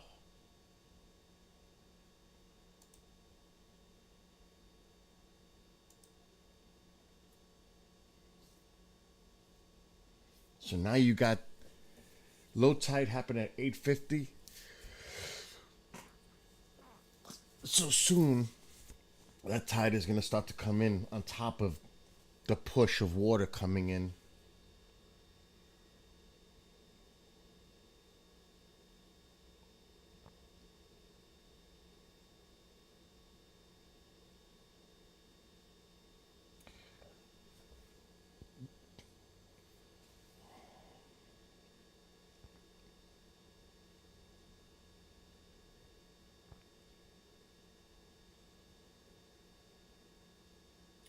And I'm going to put the audio back to see what they're saying. Backup batteries, because those weather alert radios are going to receive those alerts if there is any kind of immediate life safety issue arising from a weather situation. Commissioner, you mentioned that the population has really grown, 400,000 recently, so you already went over a bunch of tips, but for newcomers, these hours leading up to 2 o'clock, which is when you said everybody should be in their spot, should people be going out and making any last minute preps, or should those be done right now? Hopefully they're done by now. If you do have something, obviously we want everybody off the road really by noon, but 2 o'clock has been stated to wrap that up. We want you to do it in a very cautious way. We're starting to see kind of anecdotally an uptick in bad driving, people rushing around and stuff like that. So do it safely, but by noon, really. I mean, you got the last couple hours here. And we understand you're new. If you're new to the area, new to Florida, many of our residents are new now. This might be their first hurricane. But this is a great community, and I'll say that over and over again. Even next week as we get through this. This is a great community. There's a lot of great neighbors here. Get to know your neighbors. Rely on them. It's a good time to get friendly. And again, we have a great, incredible staff here that will help. We'll be with you afterwards. The Citizens Information Line, I can't tout that enough. That's the way for anybody that's new. Rely on that Citizens Information Line, that number that LeVar just gave out. That would be the way to go to get questions answered, and we'll try to be with you as much as we can. Sean, trash pickup and debris pickup, are special arrangements being made for that? Because everything's stopped. We do. We have a contract that will enable us on the debris side to act quickly. Now, of course, the caveat to that is people's minds, the expectation of quickly. So to cover a county as large as Lake County is, it's going to take some time with the debris pickup. So we ask obviously for patience, but we do have a plan in place to pick up the debris. And as far as I know, I'm going to check and maybe just see if Jennifer's going to, I don't want to say something that's incorrect, but as far as regular trash pickup, that's going to resume as soon as possible, probably the early part of Monday. That's correct, yeah. When you talk about shelters, I know you said 300 people. It doesn't seem like we're at capacity at this point. But are you looking at, directing people to certain ones based on some of the numbers that you're seeing in? And then also, could you remind people what they can and cannot bring to the shelters? Absolutely, and then I'm going to let Megan, perhaps. So we are closely monitoring our shelter capacities at this time. There have been no reported issues with capacity in any of our shelters. In terms of what to bring to a shelter, you're going to want to bring comfort items, any special dietary foods that you're going to need, any kind of things to entertain you while the power's out, pillow, blanket, medications, things like that. All things that should probably already be in your Go Kit if you have one. And I believe that we have also posted lists on our social media pages if you need any assistance with developing what that plan should look like. In terms of what not to bring, just make sure that you understand that it is limited spacing in the shelters. So most of our folks get 20 square feet within the shelter. So anything that can fit within that space range. Do you have any other questions? That is one stupid idiot that went all the way out there. The other two are gone. But there's an idiot out there. If that was my kid, he's toast. Toast! Are you crazy? You don't know if that thing could give out at any time in this. Are you crazy? They do this for stunts, for selfies, for stupidity. But you gotta be an absolute idiot to be out there. Here he comes. He's coming back. He's running back now. Yeah, here he comes. I did it! Yay!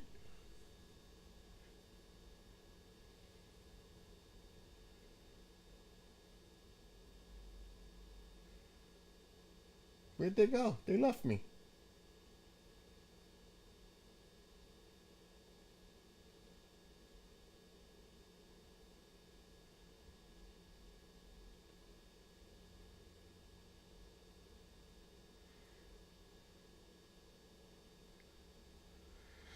You have to wonder about people, right?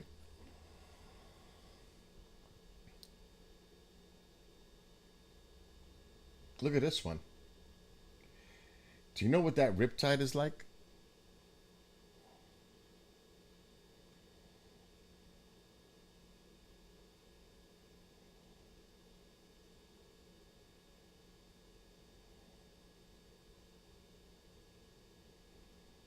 It's just stupid. Now, obviously, he's staying shallow. He ain't that stupid. For real. But, he's staying shallow. He's like ankle, maybe knee deep, which is, you don't want to get hit and wiped. But look at this one. Yeah, it was closed for a reason, you dopehead.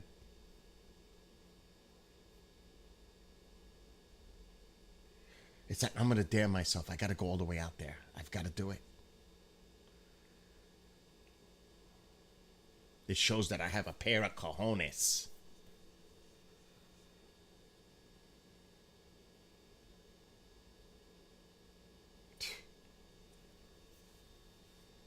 Yeah, like I said, it's baffling.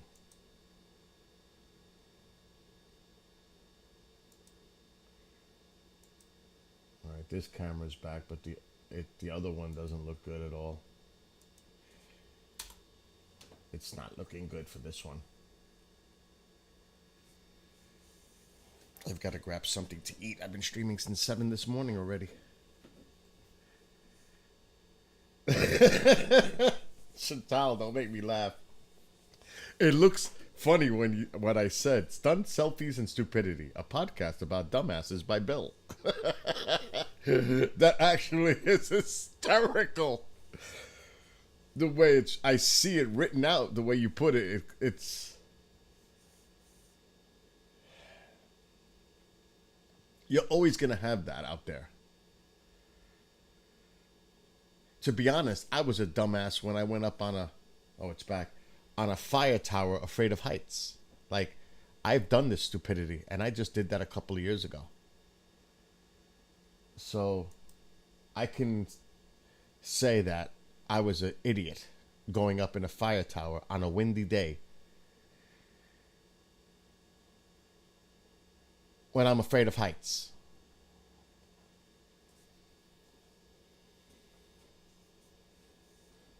Oh my God.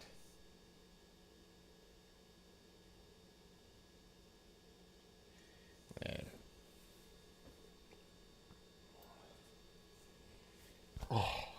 Oh my God.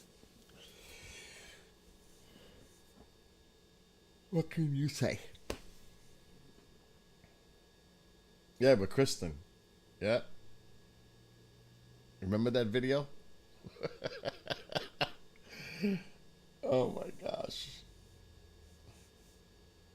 I have that video somewhere, but I'm not going to look for it right now, but I do have that video. I was sick for 2 hours when I got on the ground. Palpitations with the heart. Coming down was the worst because you could see everything. And if you're afraid of heights and windy, and there's no protection, there was a flimsy netting, but you see everything. Everything's open. All you have is this little netting on the side railings when you're going down. And I was like, going up, you're just looking up. You're not really seeing the ground. For a person afraid of heights, it's when you're coming down from being 8 stories up is when it hits you.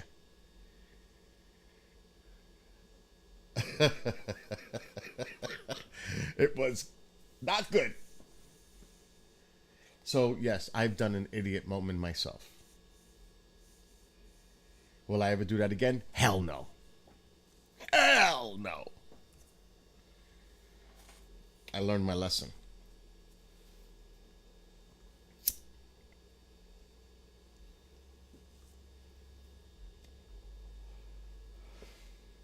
But then again, I didn't think the tower was in any kind of a threat to collapse, or I had wind gusts hitting me on the side like waves that might knock me off my ass. And so the risk factors are a little bit different.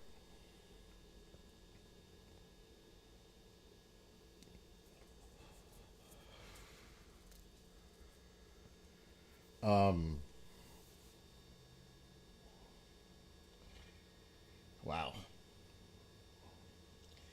I'm just curious. I've got to give the station over in a little bit. In an hour, I got to give the station over. But I want to see if I find that stupid video.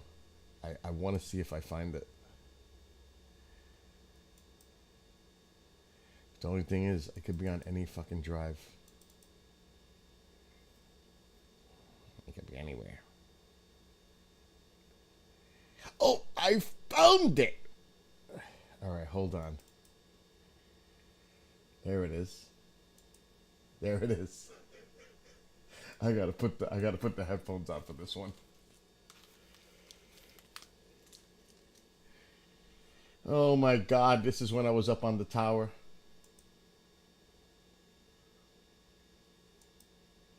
How come Fire tower to respond. Oh, I gotta pause that. I still got the audio coming from the news clip. Freak. We gotta take this out. Oh shit. And we gotta mute this. This is from earlier.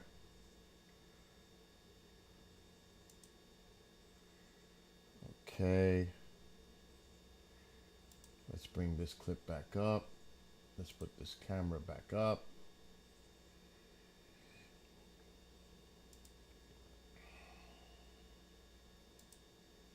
I can't believe I did this. I was sick. To let everybody know that I am on a fire tower and I'm afraid of heights. Kriston T. Harris is all the way down there. And I'm actually freaking out in the high winds. It's gusty, and I'm in the fire tower that you can see the whole Hudson Valley in. So I'm holding on, folks. This is producer Bill of KGRA. I'm showing you a moment of absolute fear that I'm up here. Look at him. Look at him. He's down there. That's Kriston T. Harris, host of the Rundown Live. Look at him. He's dancing. He's dancing down there, the freak. And I'm up here scared to death. I'm holding on for dear life. I just would like to let everybody know. Oh my That I God. am on a fire tower. That was sick. And I'm afraid of heights. Oh my God. Never, ever again will I do something as stupid as that. That was just straight up stupid.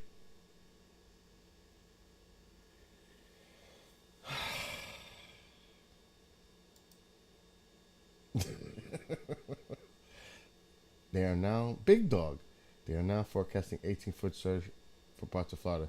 Yeah, they said it earlier, 12 to 18 right here, Fort Myers Beach. They were saying it earlier, that whole area.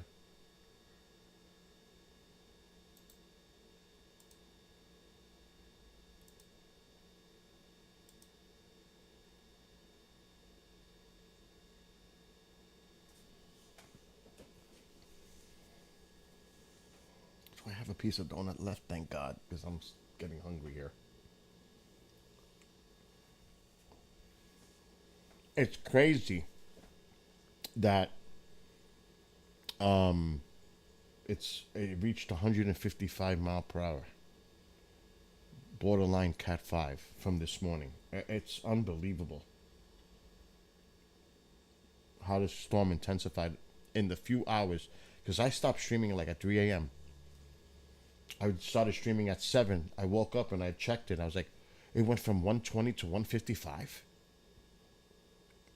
Wow.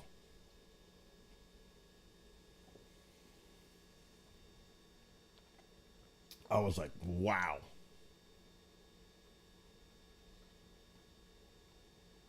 So yeah, I mean,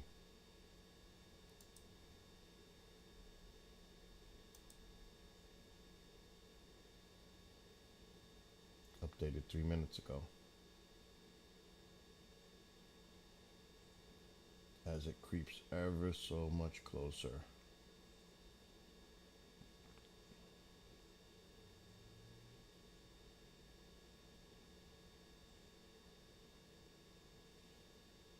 Still got a strong eye wall. It looks like it's weakening slightly, but still. It's a crazy storm.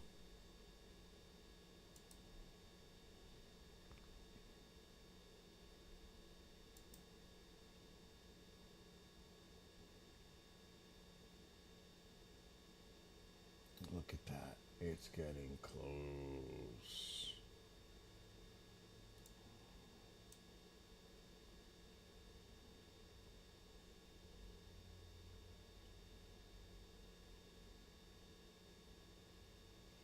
These winds are soon going to start coming in.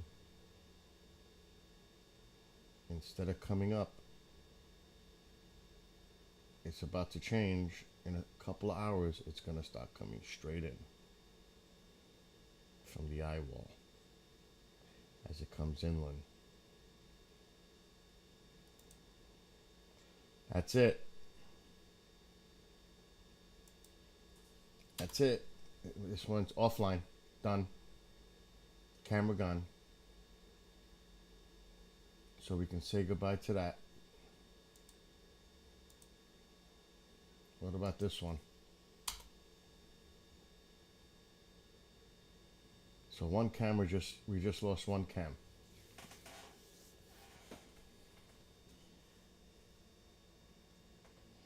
Rabbit, you didn't go to bed, Kevin?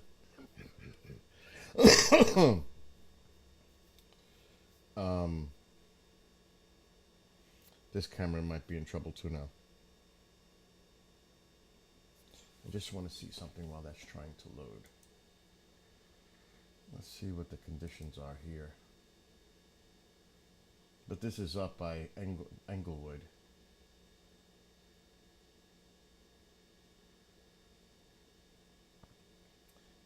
cameras are gonna go down.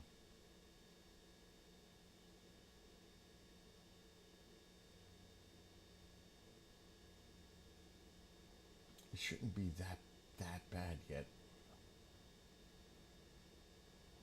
With a protective stationary power, they could be suffering from power outages too.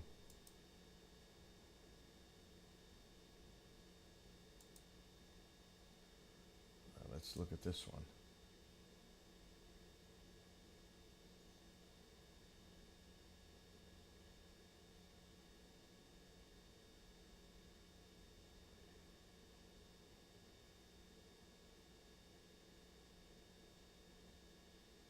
Yeah, that's what I'm thinking. Electricity.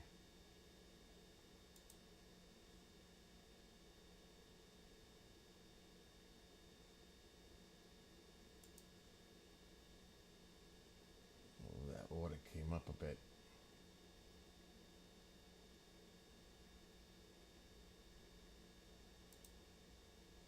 I just want to keep this refreshed. 11 o'clock. Oh.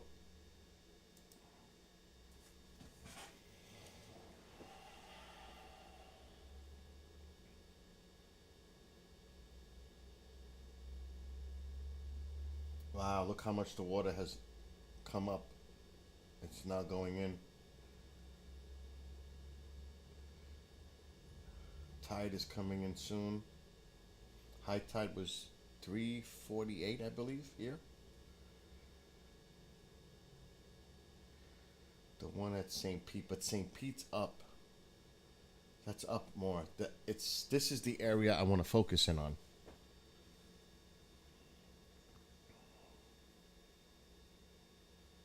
From Englewood down south to Fort Myers Beach. That's where I'm focusing. Because that's where the eye is probably coming in.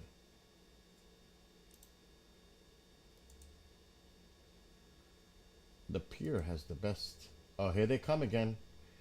There are the idiots.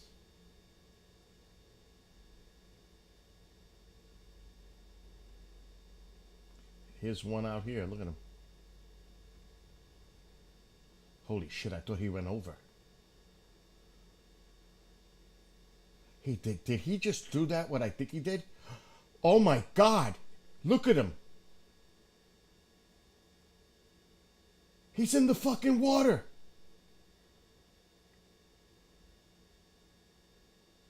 He's in the fucking water.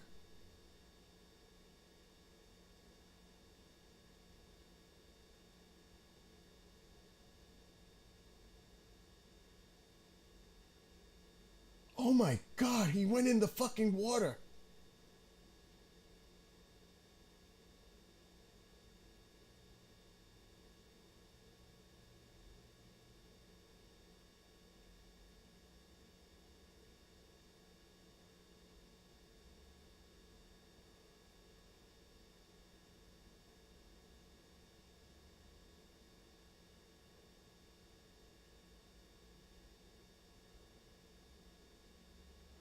Now you tell me that's not the stupidest fucking thing you've ever seen.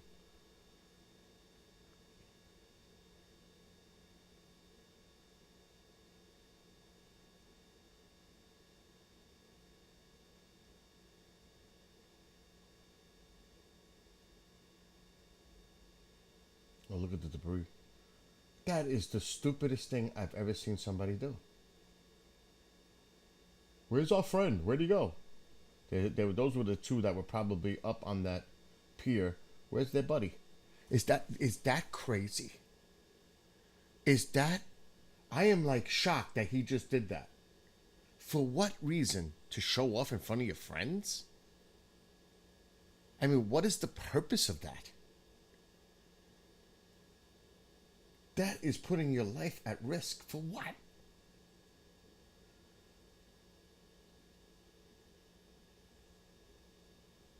Oh my God.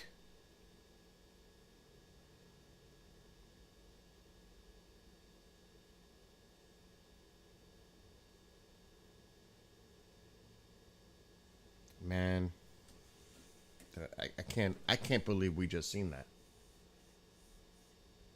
He's probably standing on the pier and saying, it looks like the tide is going to bring me in if I jump off right here.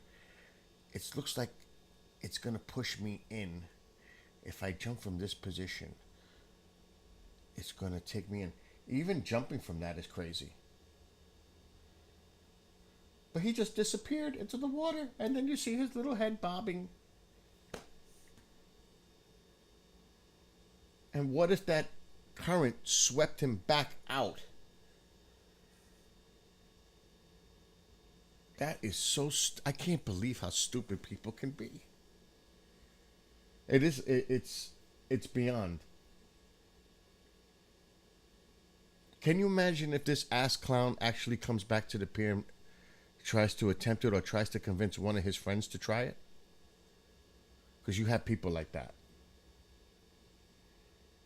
Well, he's okay because he's here now.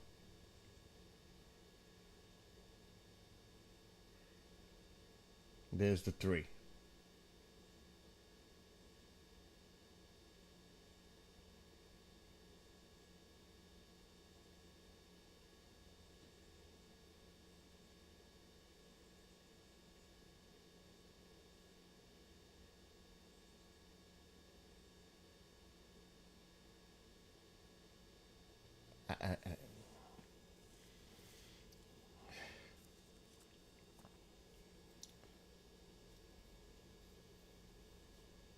Oh, we're going to hold hands together now. We're all 3 going to hold hands.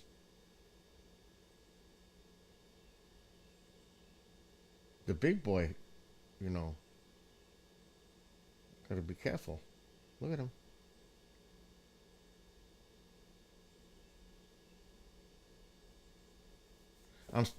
Big dog, I couldn't believe it.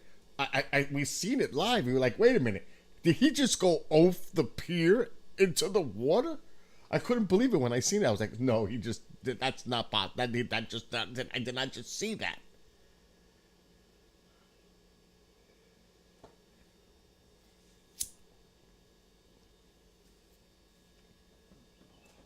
That is so stupid.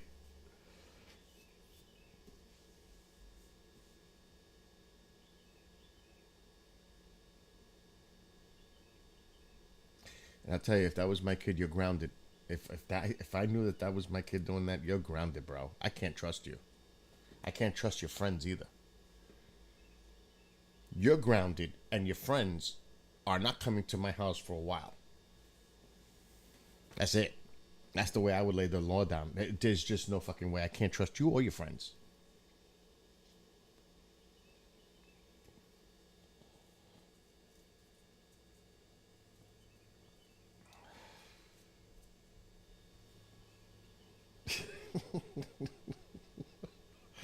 Oh my God.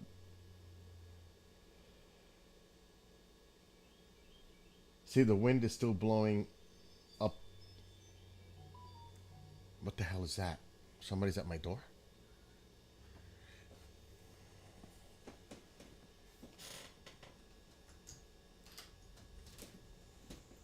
It's a beautiful day here, I can tell you that.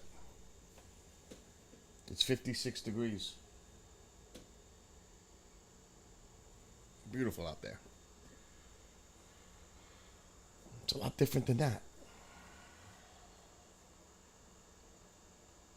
Oh shit, I gotta keep an eye on my phone. My neighbor might be trying to call me. I'm supposed to go over there. There's a boiler coming in today. Where's my phone?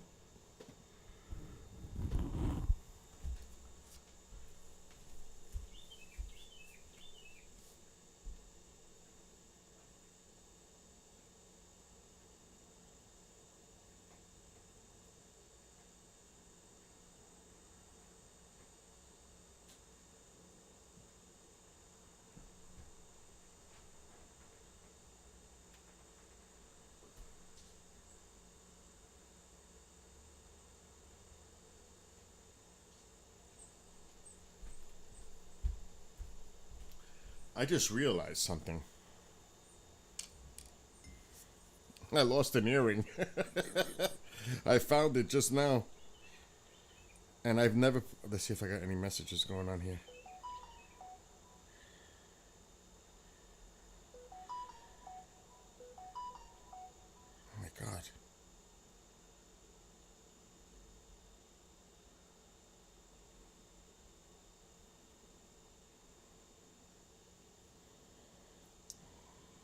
Okay, I'm going to leave my phone where I could see it.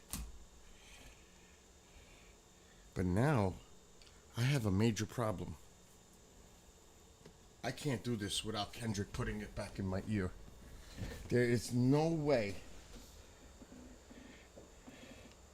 that I'm going to be able to put my earring back in my own ear. I've never done it. There's no fucking way. There's no way. I'm going to have to wake him up. He's going to be pissed. But I can't do it.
All right, it's back in. I can't put the earring back in. I've never done it. He just put it back.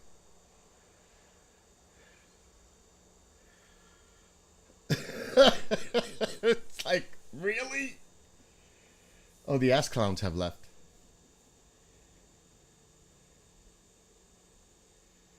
Oh, wait, we have one. Bottom of the screen. All right, dude, you're on the wrong side of that. You could get swept right into one of those pillars. That is stupid. If anything, be on the other side.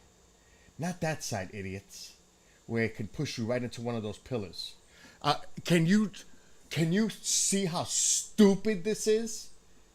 The big boy's gonna do it?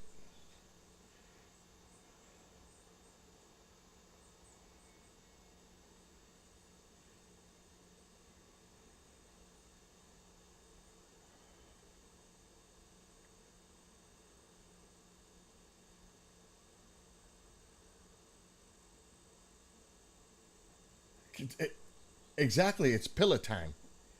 If they get out, oh my, that is, I mean, I can't even. You're just grounded double now. Matter of fact, you're grounded for the rest of the year. Screw that. You're done. Look at, oh, he's going out deeper. That's bad news. That's not good because that's where the water starts to go sideways, dude.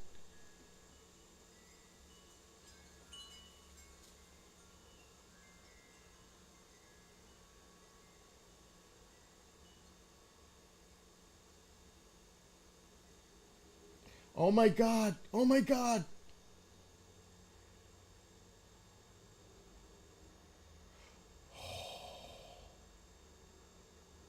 I cannot believe what I'm seeing on camera right now. It's not even funny. It's beyond stupid.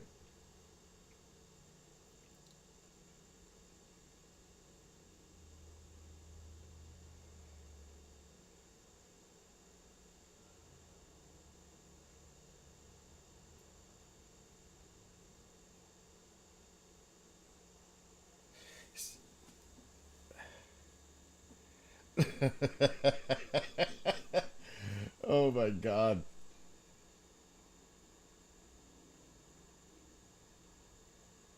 If anything, you should be on the other side of those pillars, not on the wrong side.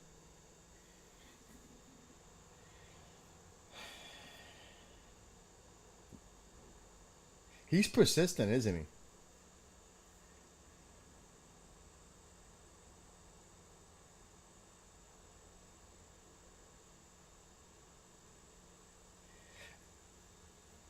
Oh my God.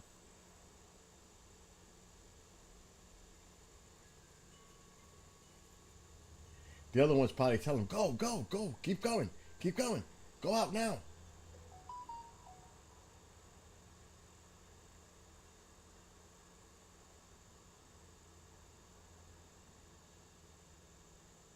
See, they're taking that outflow and they're trying to get a little deeper. If they get to be parallel to that outer, if they get to this is where I'm worried about. Please don't get up to this area here. See how it's going sideways right here? Up to here is borderline. But if you try to even get to out here, where it's sweeping sideways, that shit is gonna slam. That is deadly. Where the water starts to push sideways. See, over here it's a little calmer. But these ass clowns look like they're trying to get out there. I mean, look at this.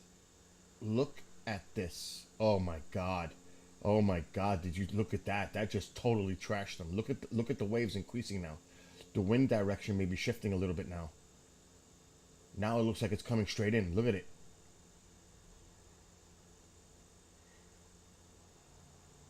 Maybe that taught their asses a lesson.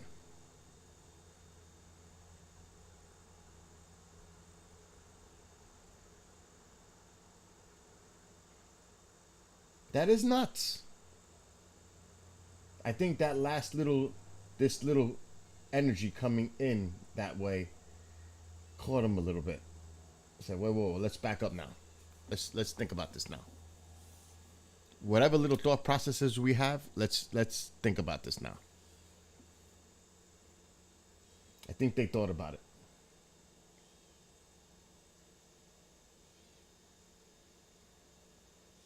Oh my God. Luckily they're not out there right now. Look what a few minutes just changed in a few minutes. Oh, here they go again. The three of them. The three of them. Oh my God. Oh my God. This is crazy. Look at the other one. He's out. That must be the one that jumped off the fucking pier to begin with. He has to be the clown. You know that's the clown that jumped off the pier. The one that's in the front. Has to be.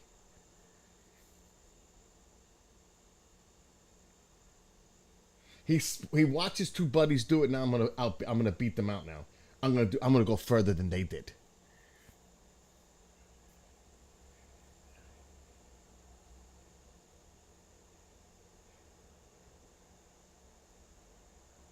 Whoa. He got close to that pier. He's on the other side of the pier. The fucking... He just went right through the...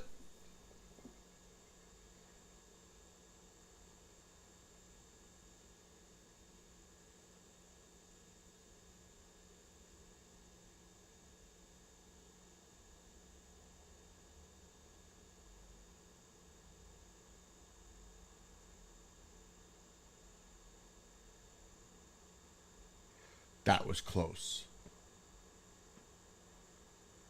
Guys, give up. That's enough.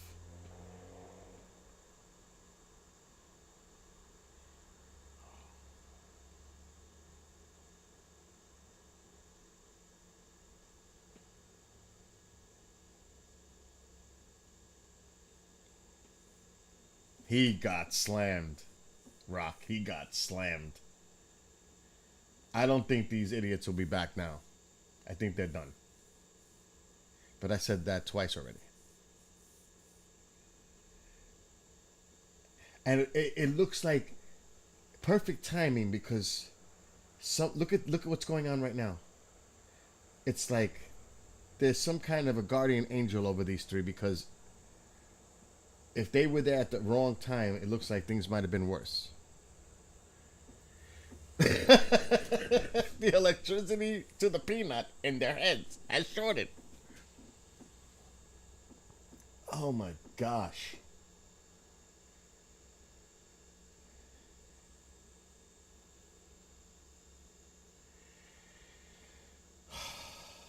All right. On a more serious note, let's see what's going on. What the hell is that? There is motioning in your back door. That's the animals. That's the cats. I gotta go feed them soon, and the birds. Yep. The cats are waiting to get fed. Can you believe it? It's like, I need to do that. And this thing is still slowly making its way inland.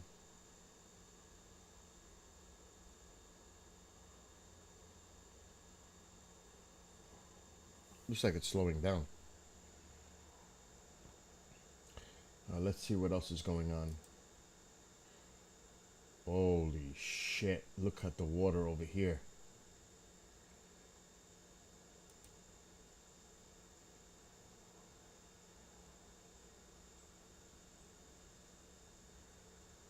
That water definitely came up and it's looking not so nice. Cape Coral.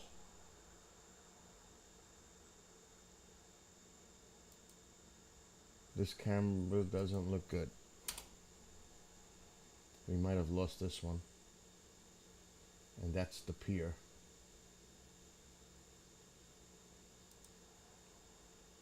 Okay, so there's that. I don't know if this camera wasn't working before.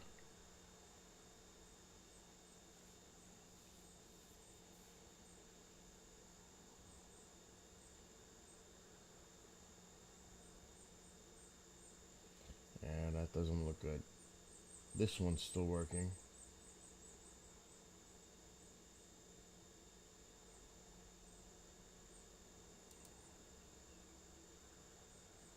FEMA's talking.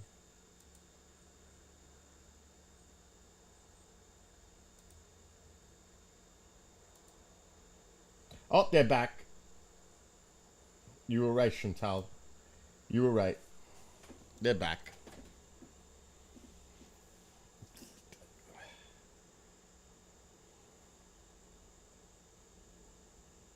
And you know what's even scarier? Think about this. Here's the thing. If they're in here and they're near that water, that means they're nearby. And they shouldn't be there, period, right now, because the surge here may be 12 to 18 feet. So that means, did they go there on their own, or are their families there on vacation, or do they live there? So that means they're all still there. So obviously they got to be nearby, because you're done. You're not getting out. The bridges are closed. That means they're on this island somewhere nearby.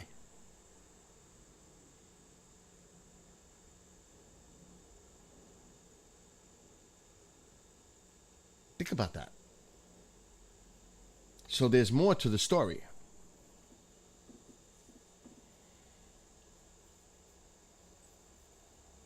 It's crazy.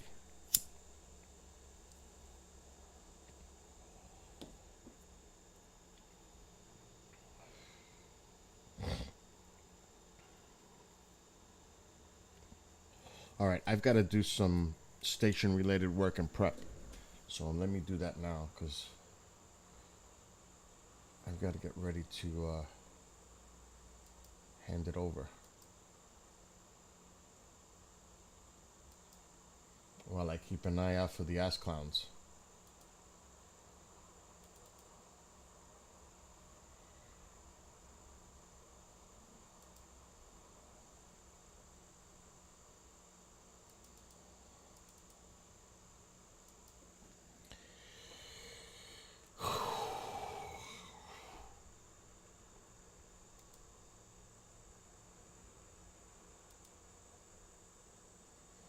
I didn't sleep much. Rabbit didn't sleep at all, but I didn't sleep much. 3.5 hours. I'm dead.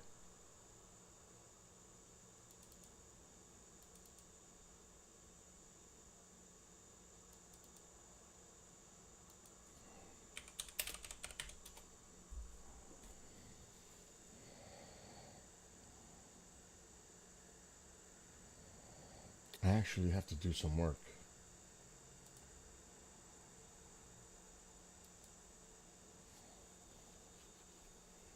By the way, for those that watch or tune into KGRADB.com,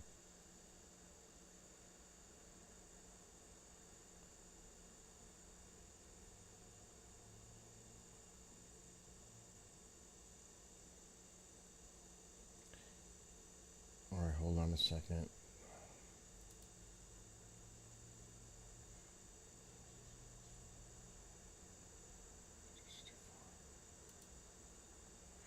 I don't have access, dude. I gotta email him. Let me text him. I have no...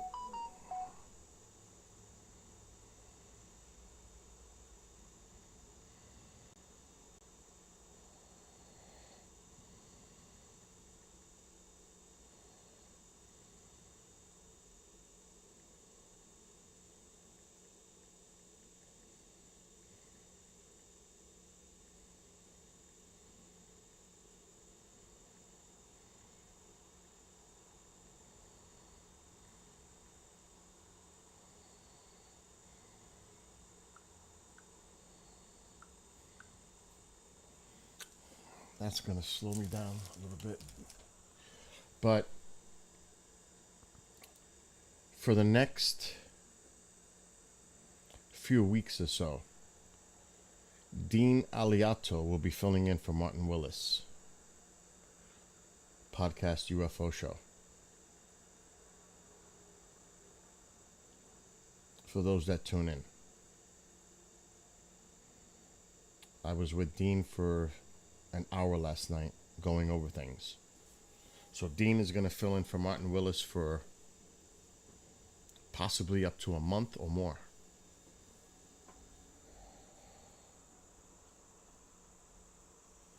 And his first guest next week is Kevin Day.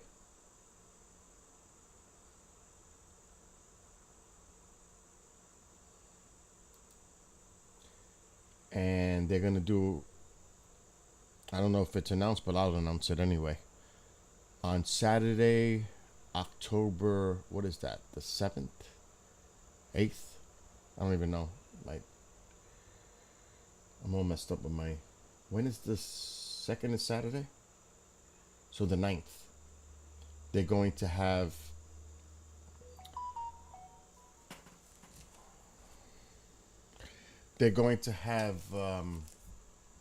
in New York City, they're going to be showing the aerial phenomenon film, and then they're going to have a panel afterwards. And it won't be on audio on KGRA, but it will be on video. And Dean and I are working on that as well. So there's a lot of things going on, but that's all I'm going to say for now.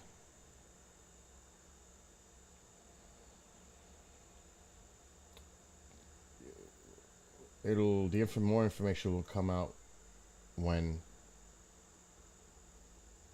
we're ready to put that information out there.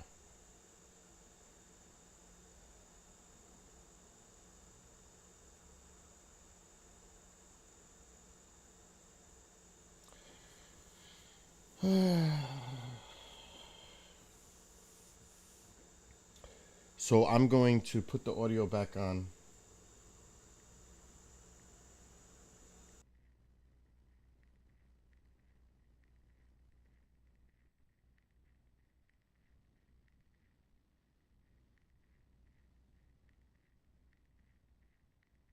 You'll remember back in Irma, and this morning, once again, we're seeing it here as the waters of Tampa Bay, Russell, are being sucked out, and people are getting a look at the bay bottom, as it were. Yeah, you know, Lloyd, I have seen this before, I guess in the last storm I walked out, and to see that bay empty of water is one of the strangest things I've ever seen. Yeah, it is really eerie, and you know, there's no traffic, or there's light traffic on the roads. Not a lot of people out except for sightseers here, but you know, just to see that bay shore that we know so well, and to see that bay being sucked out, just the sheer power of this storm is just that nature is just such an incredible thing, and people are taking the opportunity to see this. Right now in this neighborhood, we're seeing lights on, people moving around. Life is pretty well as normal, although most people, I think, are hunkered down and inside as they should be. Probably. Okay. Hey, Lloyd, thanks. Thanks for showing us that. Something to see. It's crazy. Talk later, okay? Wow. All right, and we are also getting word that all Hillsborough County Public Schools will be closed on Friday. The school district tweeted out the update this morning. Students are going to be returning to class Monday, October 3rd. So again, Hillsborough County students will be out of school on Friday. And Tampa International Airport is now closed to all commercial flights. The last passenger flight departed just after 5 p.m. Tuesday. Some cargo and military aircraft may still fly out, but that will be on an emergency basis. The main terminal, the airsides, the parking garages, all of those are closed to visitors. All right, so if you are just joining us here on Live Now from Fox, we are switching between our Fox 13 Tampa team's coverage and our Fox 35 Orlando team's coverage. Right now, they are providing on Fox 35 a full breakdown of storm surge and the path of the storm, so I do want to check in with them, raw and unfiltered, on Live Now from Fox. Out over the distant Atlantic, of little concern to us. We are watching, though, for those impacts now on the hurricane alert board here with Fox Weather, showing impacts to southwest Florida. And lastly, this is a tornado watch for our area until 5 o'clock this afternoon. The winds you might have noticed here as you look out the windows. Hopefully you're not hanging out by the windows long term as conditions go downhill, but a lot of you have noticed, and I've been getting messaging on social media, that the winds are increasing. These are current wind gusts playing out close to tropical storm force in many locations, to Claremont, over to Orlando, Lakeland now at 37-mile-per-hour gust out in Polk County, with Cedar Key at 38 miles per hour. One last look here for you. Want to give you a look at the tornado impacts. Allison and I tracked a couple of these tornado-warned areas over Indian River County and then back into Osceola. You can see that ribbon of spin lifting northbound, not only for Orlando and the surrounding area, but also into northern Florida. Here comes Ian circulation riding up. It's critical we watch this side of that circulation, as there could be more tornadoes, more spinners developing on that northeastern, what we call the right front quadrant. And right now we're going to head over to Allison. Speaking of live tracking on Fox 35 Storm Tracker radar, we've got some spin there just to the east of the Space Coast. Tell us about it, Al. Yeah, that's exactly right, Jamie. So this is a 30-minute loop on exactly what we are seeing. So the reds and greens are going to be winds moving away and toward the radar. You can see it right here. Now, this is the area that we need to watch. Let's have it start. So the winds are very close together,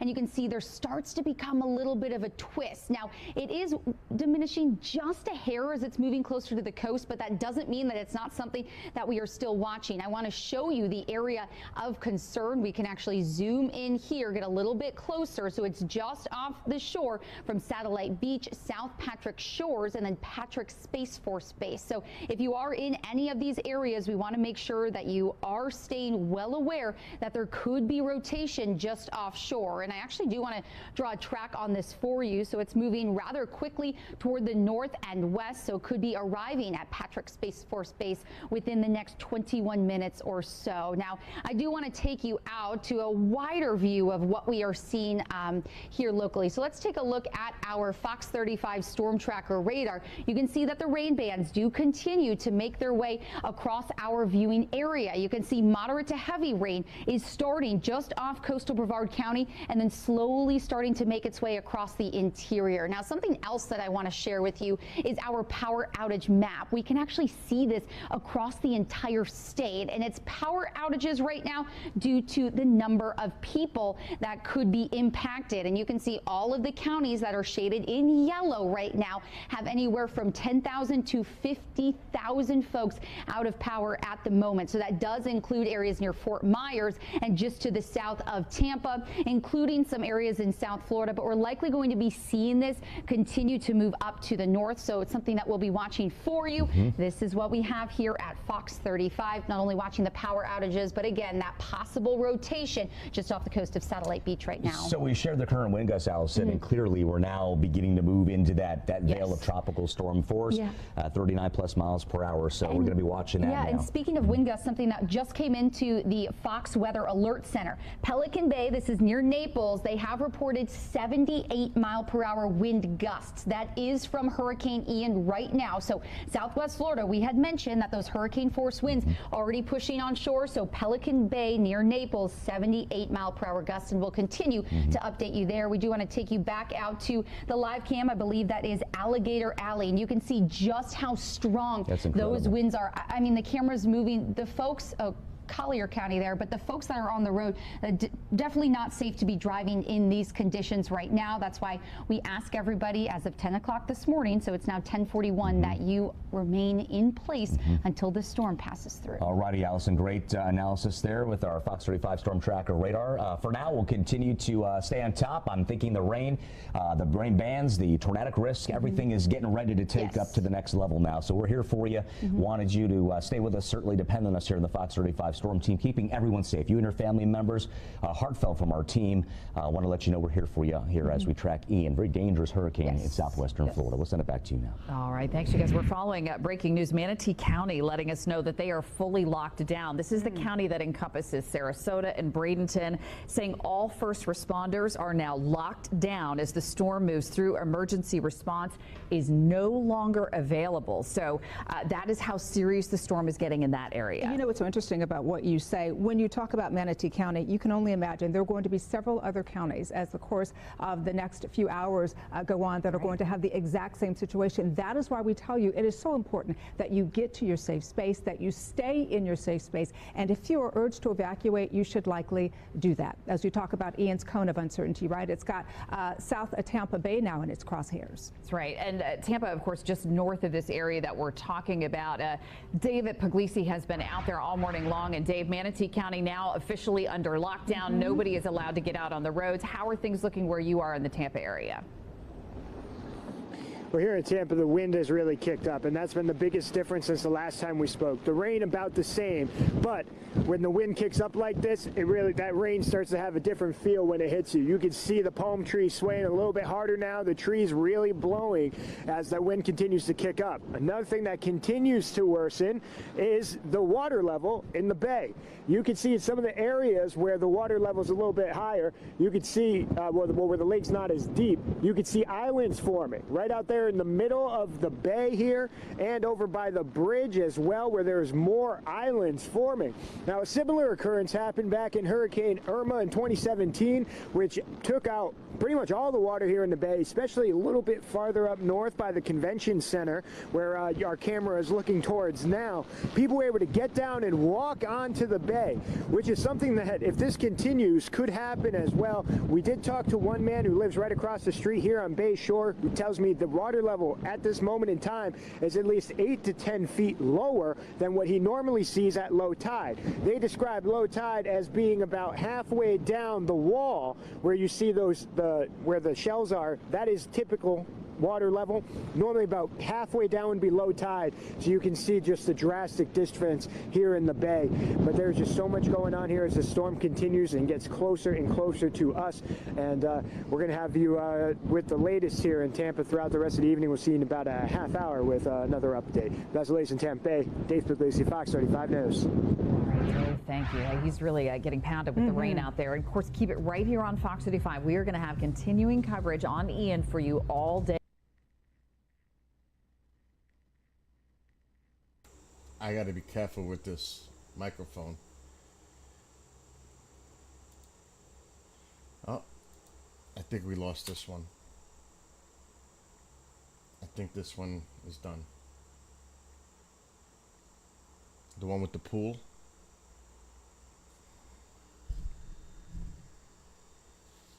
I think we lost it. So it looks like the pier, the Cape Corals, and the Englewoods are probably.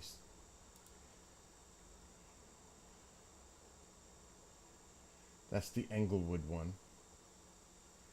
It's back. This one is still working. Wow, look at the water now. It's coming up. It is coming up.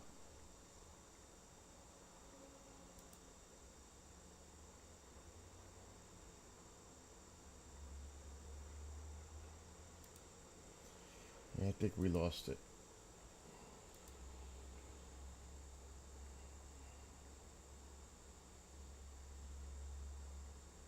You can see the wind is slowly changing. It's still moving upward. It's still, because you can see it by this palm over here, or whatever that is. But it's still moving sideways. But this is about to change. It's about to become more onshore as it gets closer and goes north, and the eye sits up north, and then you get the wraparound winds bringing this more onshore directly, and that's getting close.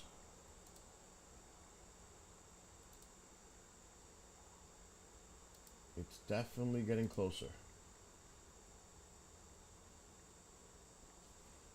So the beach is right here.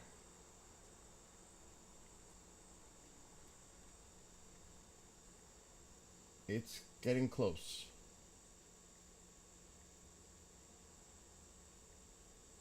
Remember, the camera's coming from right here, by the pier.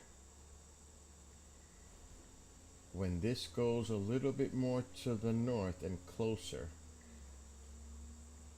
then the wind is going to start going around the eye and slamming this directly.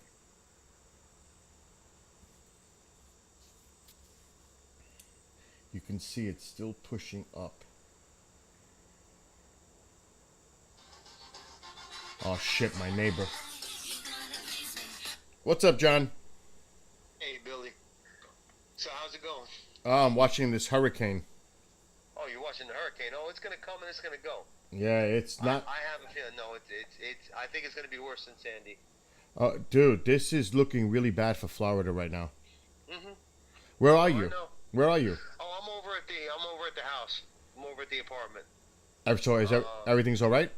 Yeah, I'm waiting. No, I'm waiting for the boiler. Okay. I'm waiting for the boiler to show up. Call me if you need me, because in the next 10 minutes or so, I got to give the station over to someone else. But call me if you need me. Okay. No, I will. All right? I'll talk to you later. Bye. All right, bye. He's waiting for the boiler. But yeah, this is what I'm waiting to see when this eye comes up here. And then you get the wraparound wind coming onshore from the eye. And it depends on the proximity and how close it is. But this thing looks like it's getting close. But as I was saying before the phone call came in, it's still pushing upward.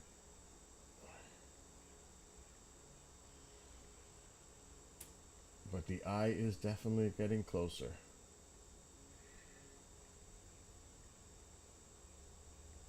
And that's when this is going to change. But it's starting to.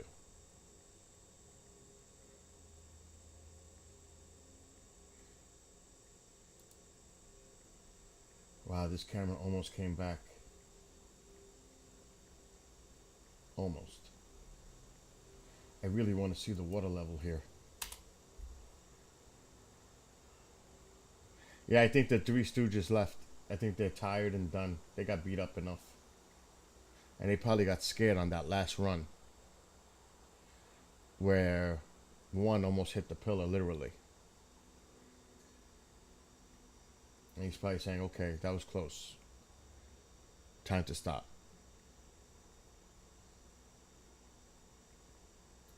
Now the next update from here should be in a few minutes. So it was 155 and the millibars was at 937, moving at 10 north-northeast. So let's see what the next one says. Yeah, that camera's so screwed. I really want to see what the pool looks like now, and I want to see the water coming up. I don't know if we're going to get this camera back. These cameras are going to be dropping soon. One by one. I can do something else off screen, which I'm going to try, but I don't want to do it really. Really don't.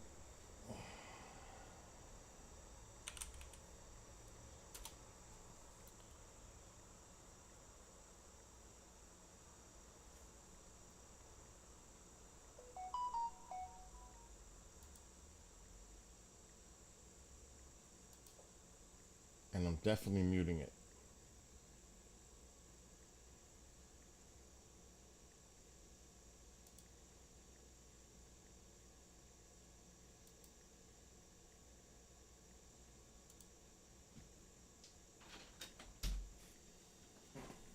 Yeah.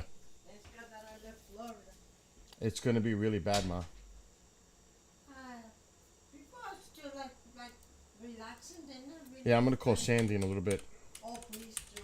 That one, because she's handicapped. You know, Sandy cannot run.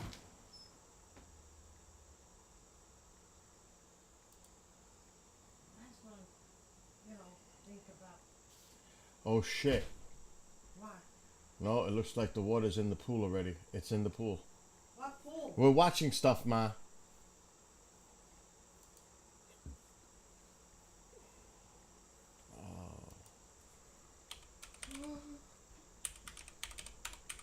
Untitled Florida.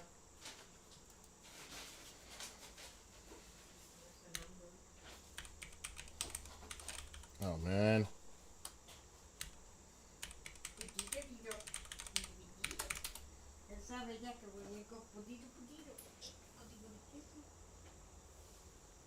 I'm in.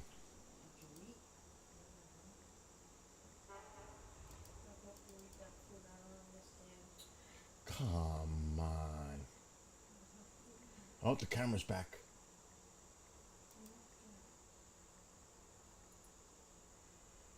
Oh! Our public works department started.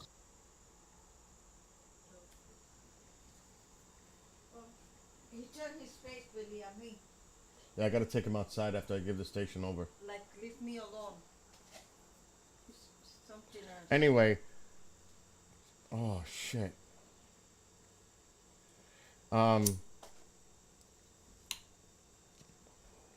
Since these cameras are eventually going to go, You don't want me to kiss him. and it's gonna stink, but I'm gonna have Fox and CNN up.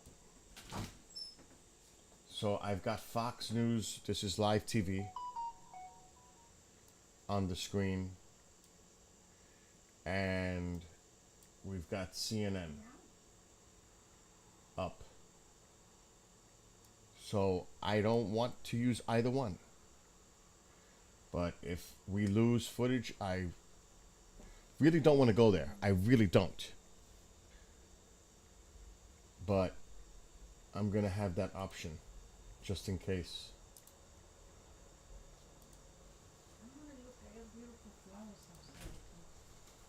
Holy shit.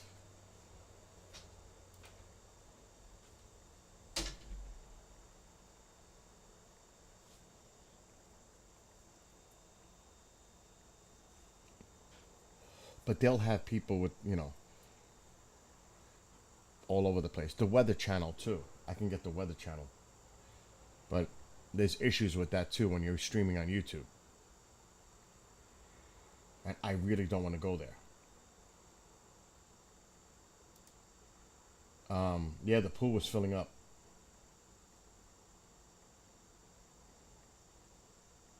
I don't think that camera is going to work.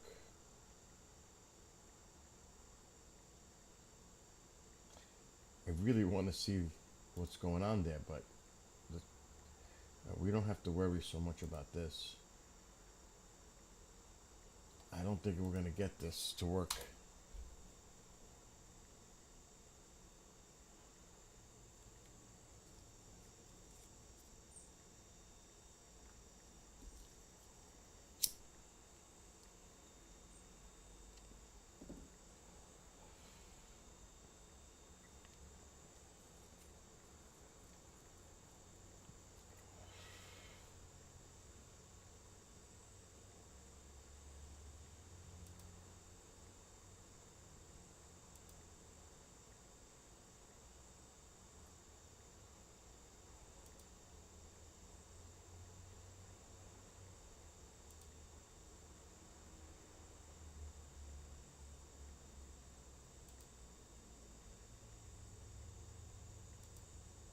This might be the only thing right now working. I really would like to give this a chance, but I don't think it's gonna happen.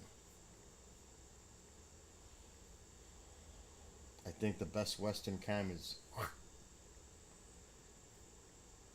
but that pool definitely looked like it was filling with seawater now.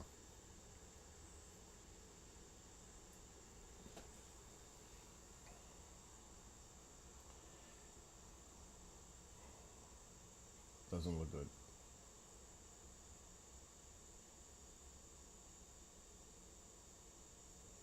And the 11 o'clock update's coming. Uh-oh. Uh-oh. We might have lost the pier. Oh, it's back.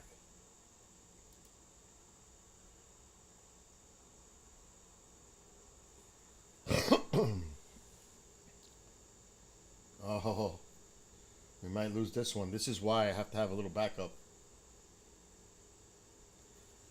Done.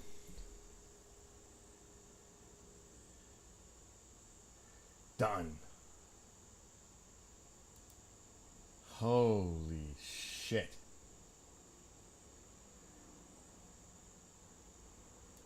It's toast.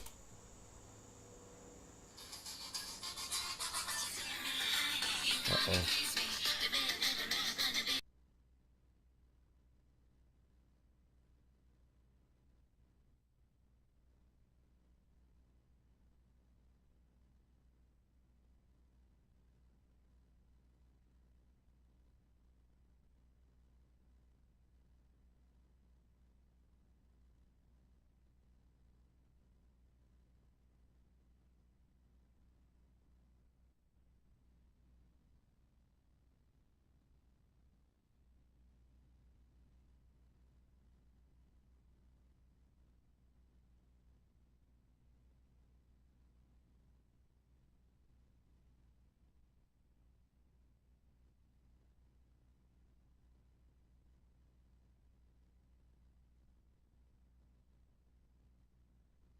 Graphic. This was sent to us directly from Fox Weather, and it is showing that we are seeing an increase in some of that power outage in Southwest Florida, as we do see those hurricane force winds moving on in.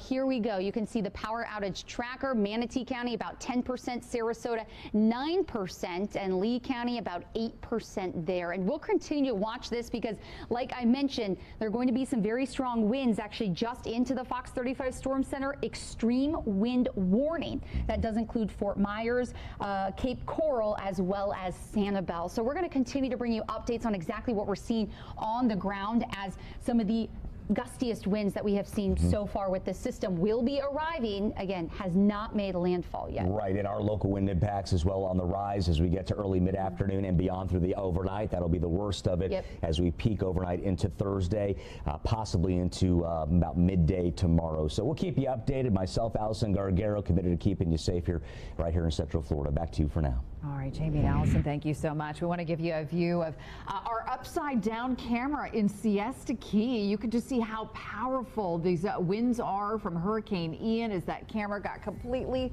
flipped over. Boy. Wow. Yeah, I got Quite the flipped storm. upside down, right? This is in Sarasota County, by the way. Stay with us. We'll be right back.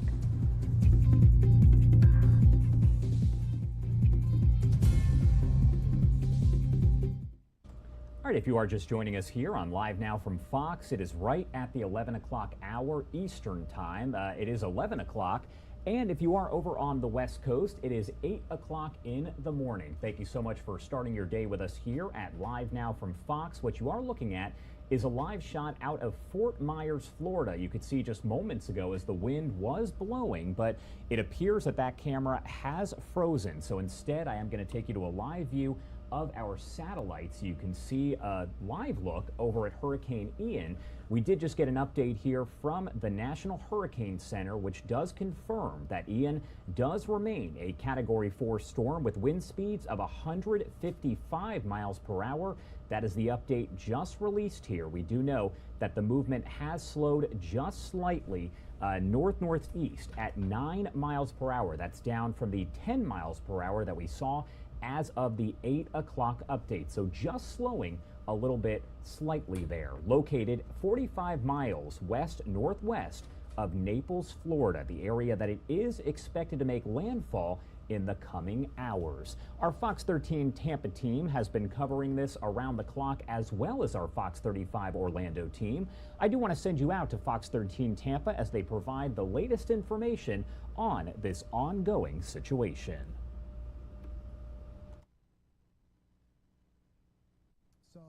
They're saying this is an extremely dangerous and life-threatening situation. I need to stop streaming for about 10 minutes. I have to go into a meeting. So I'm going to stop streaming for a few minutes, and I'll be back in approximately 15 minutes. I have some station-related work I got to take care of. So I'm going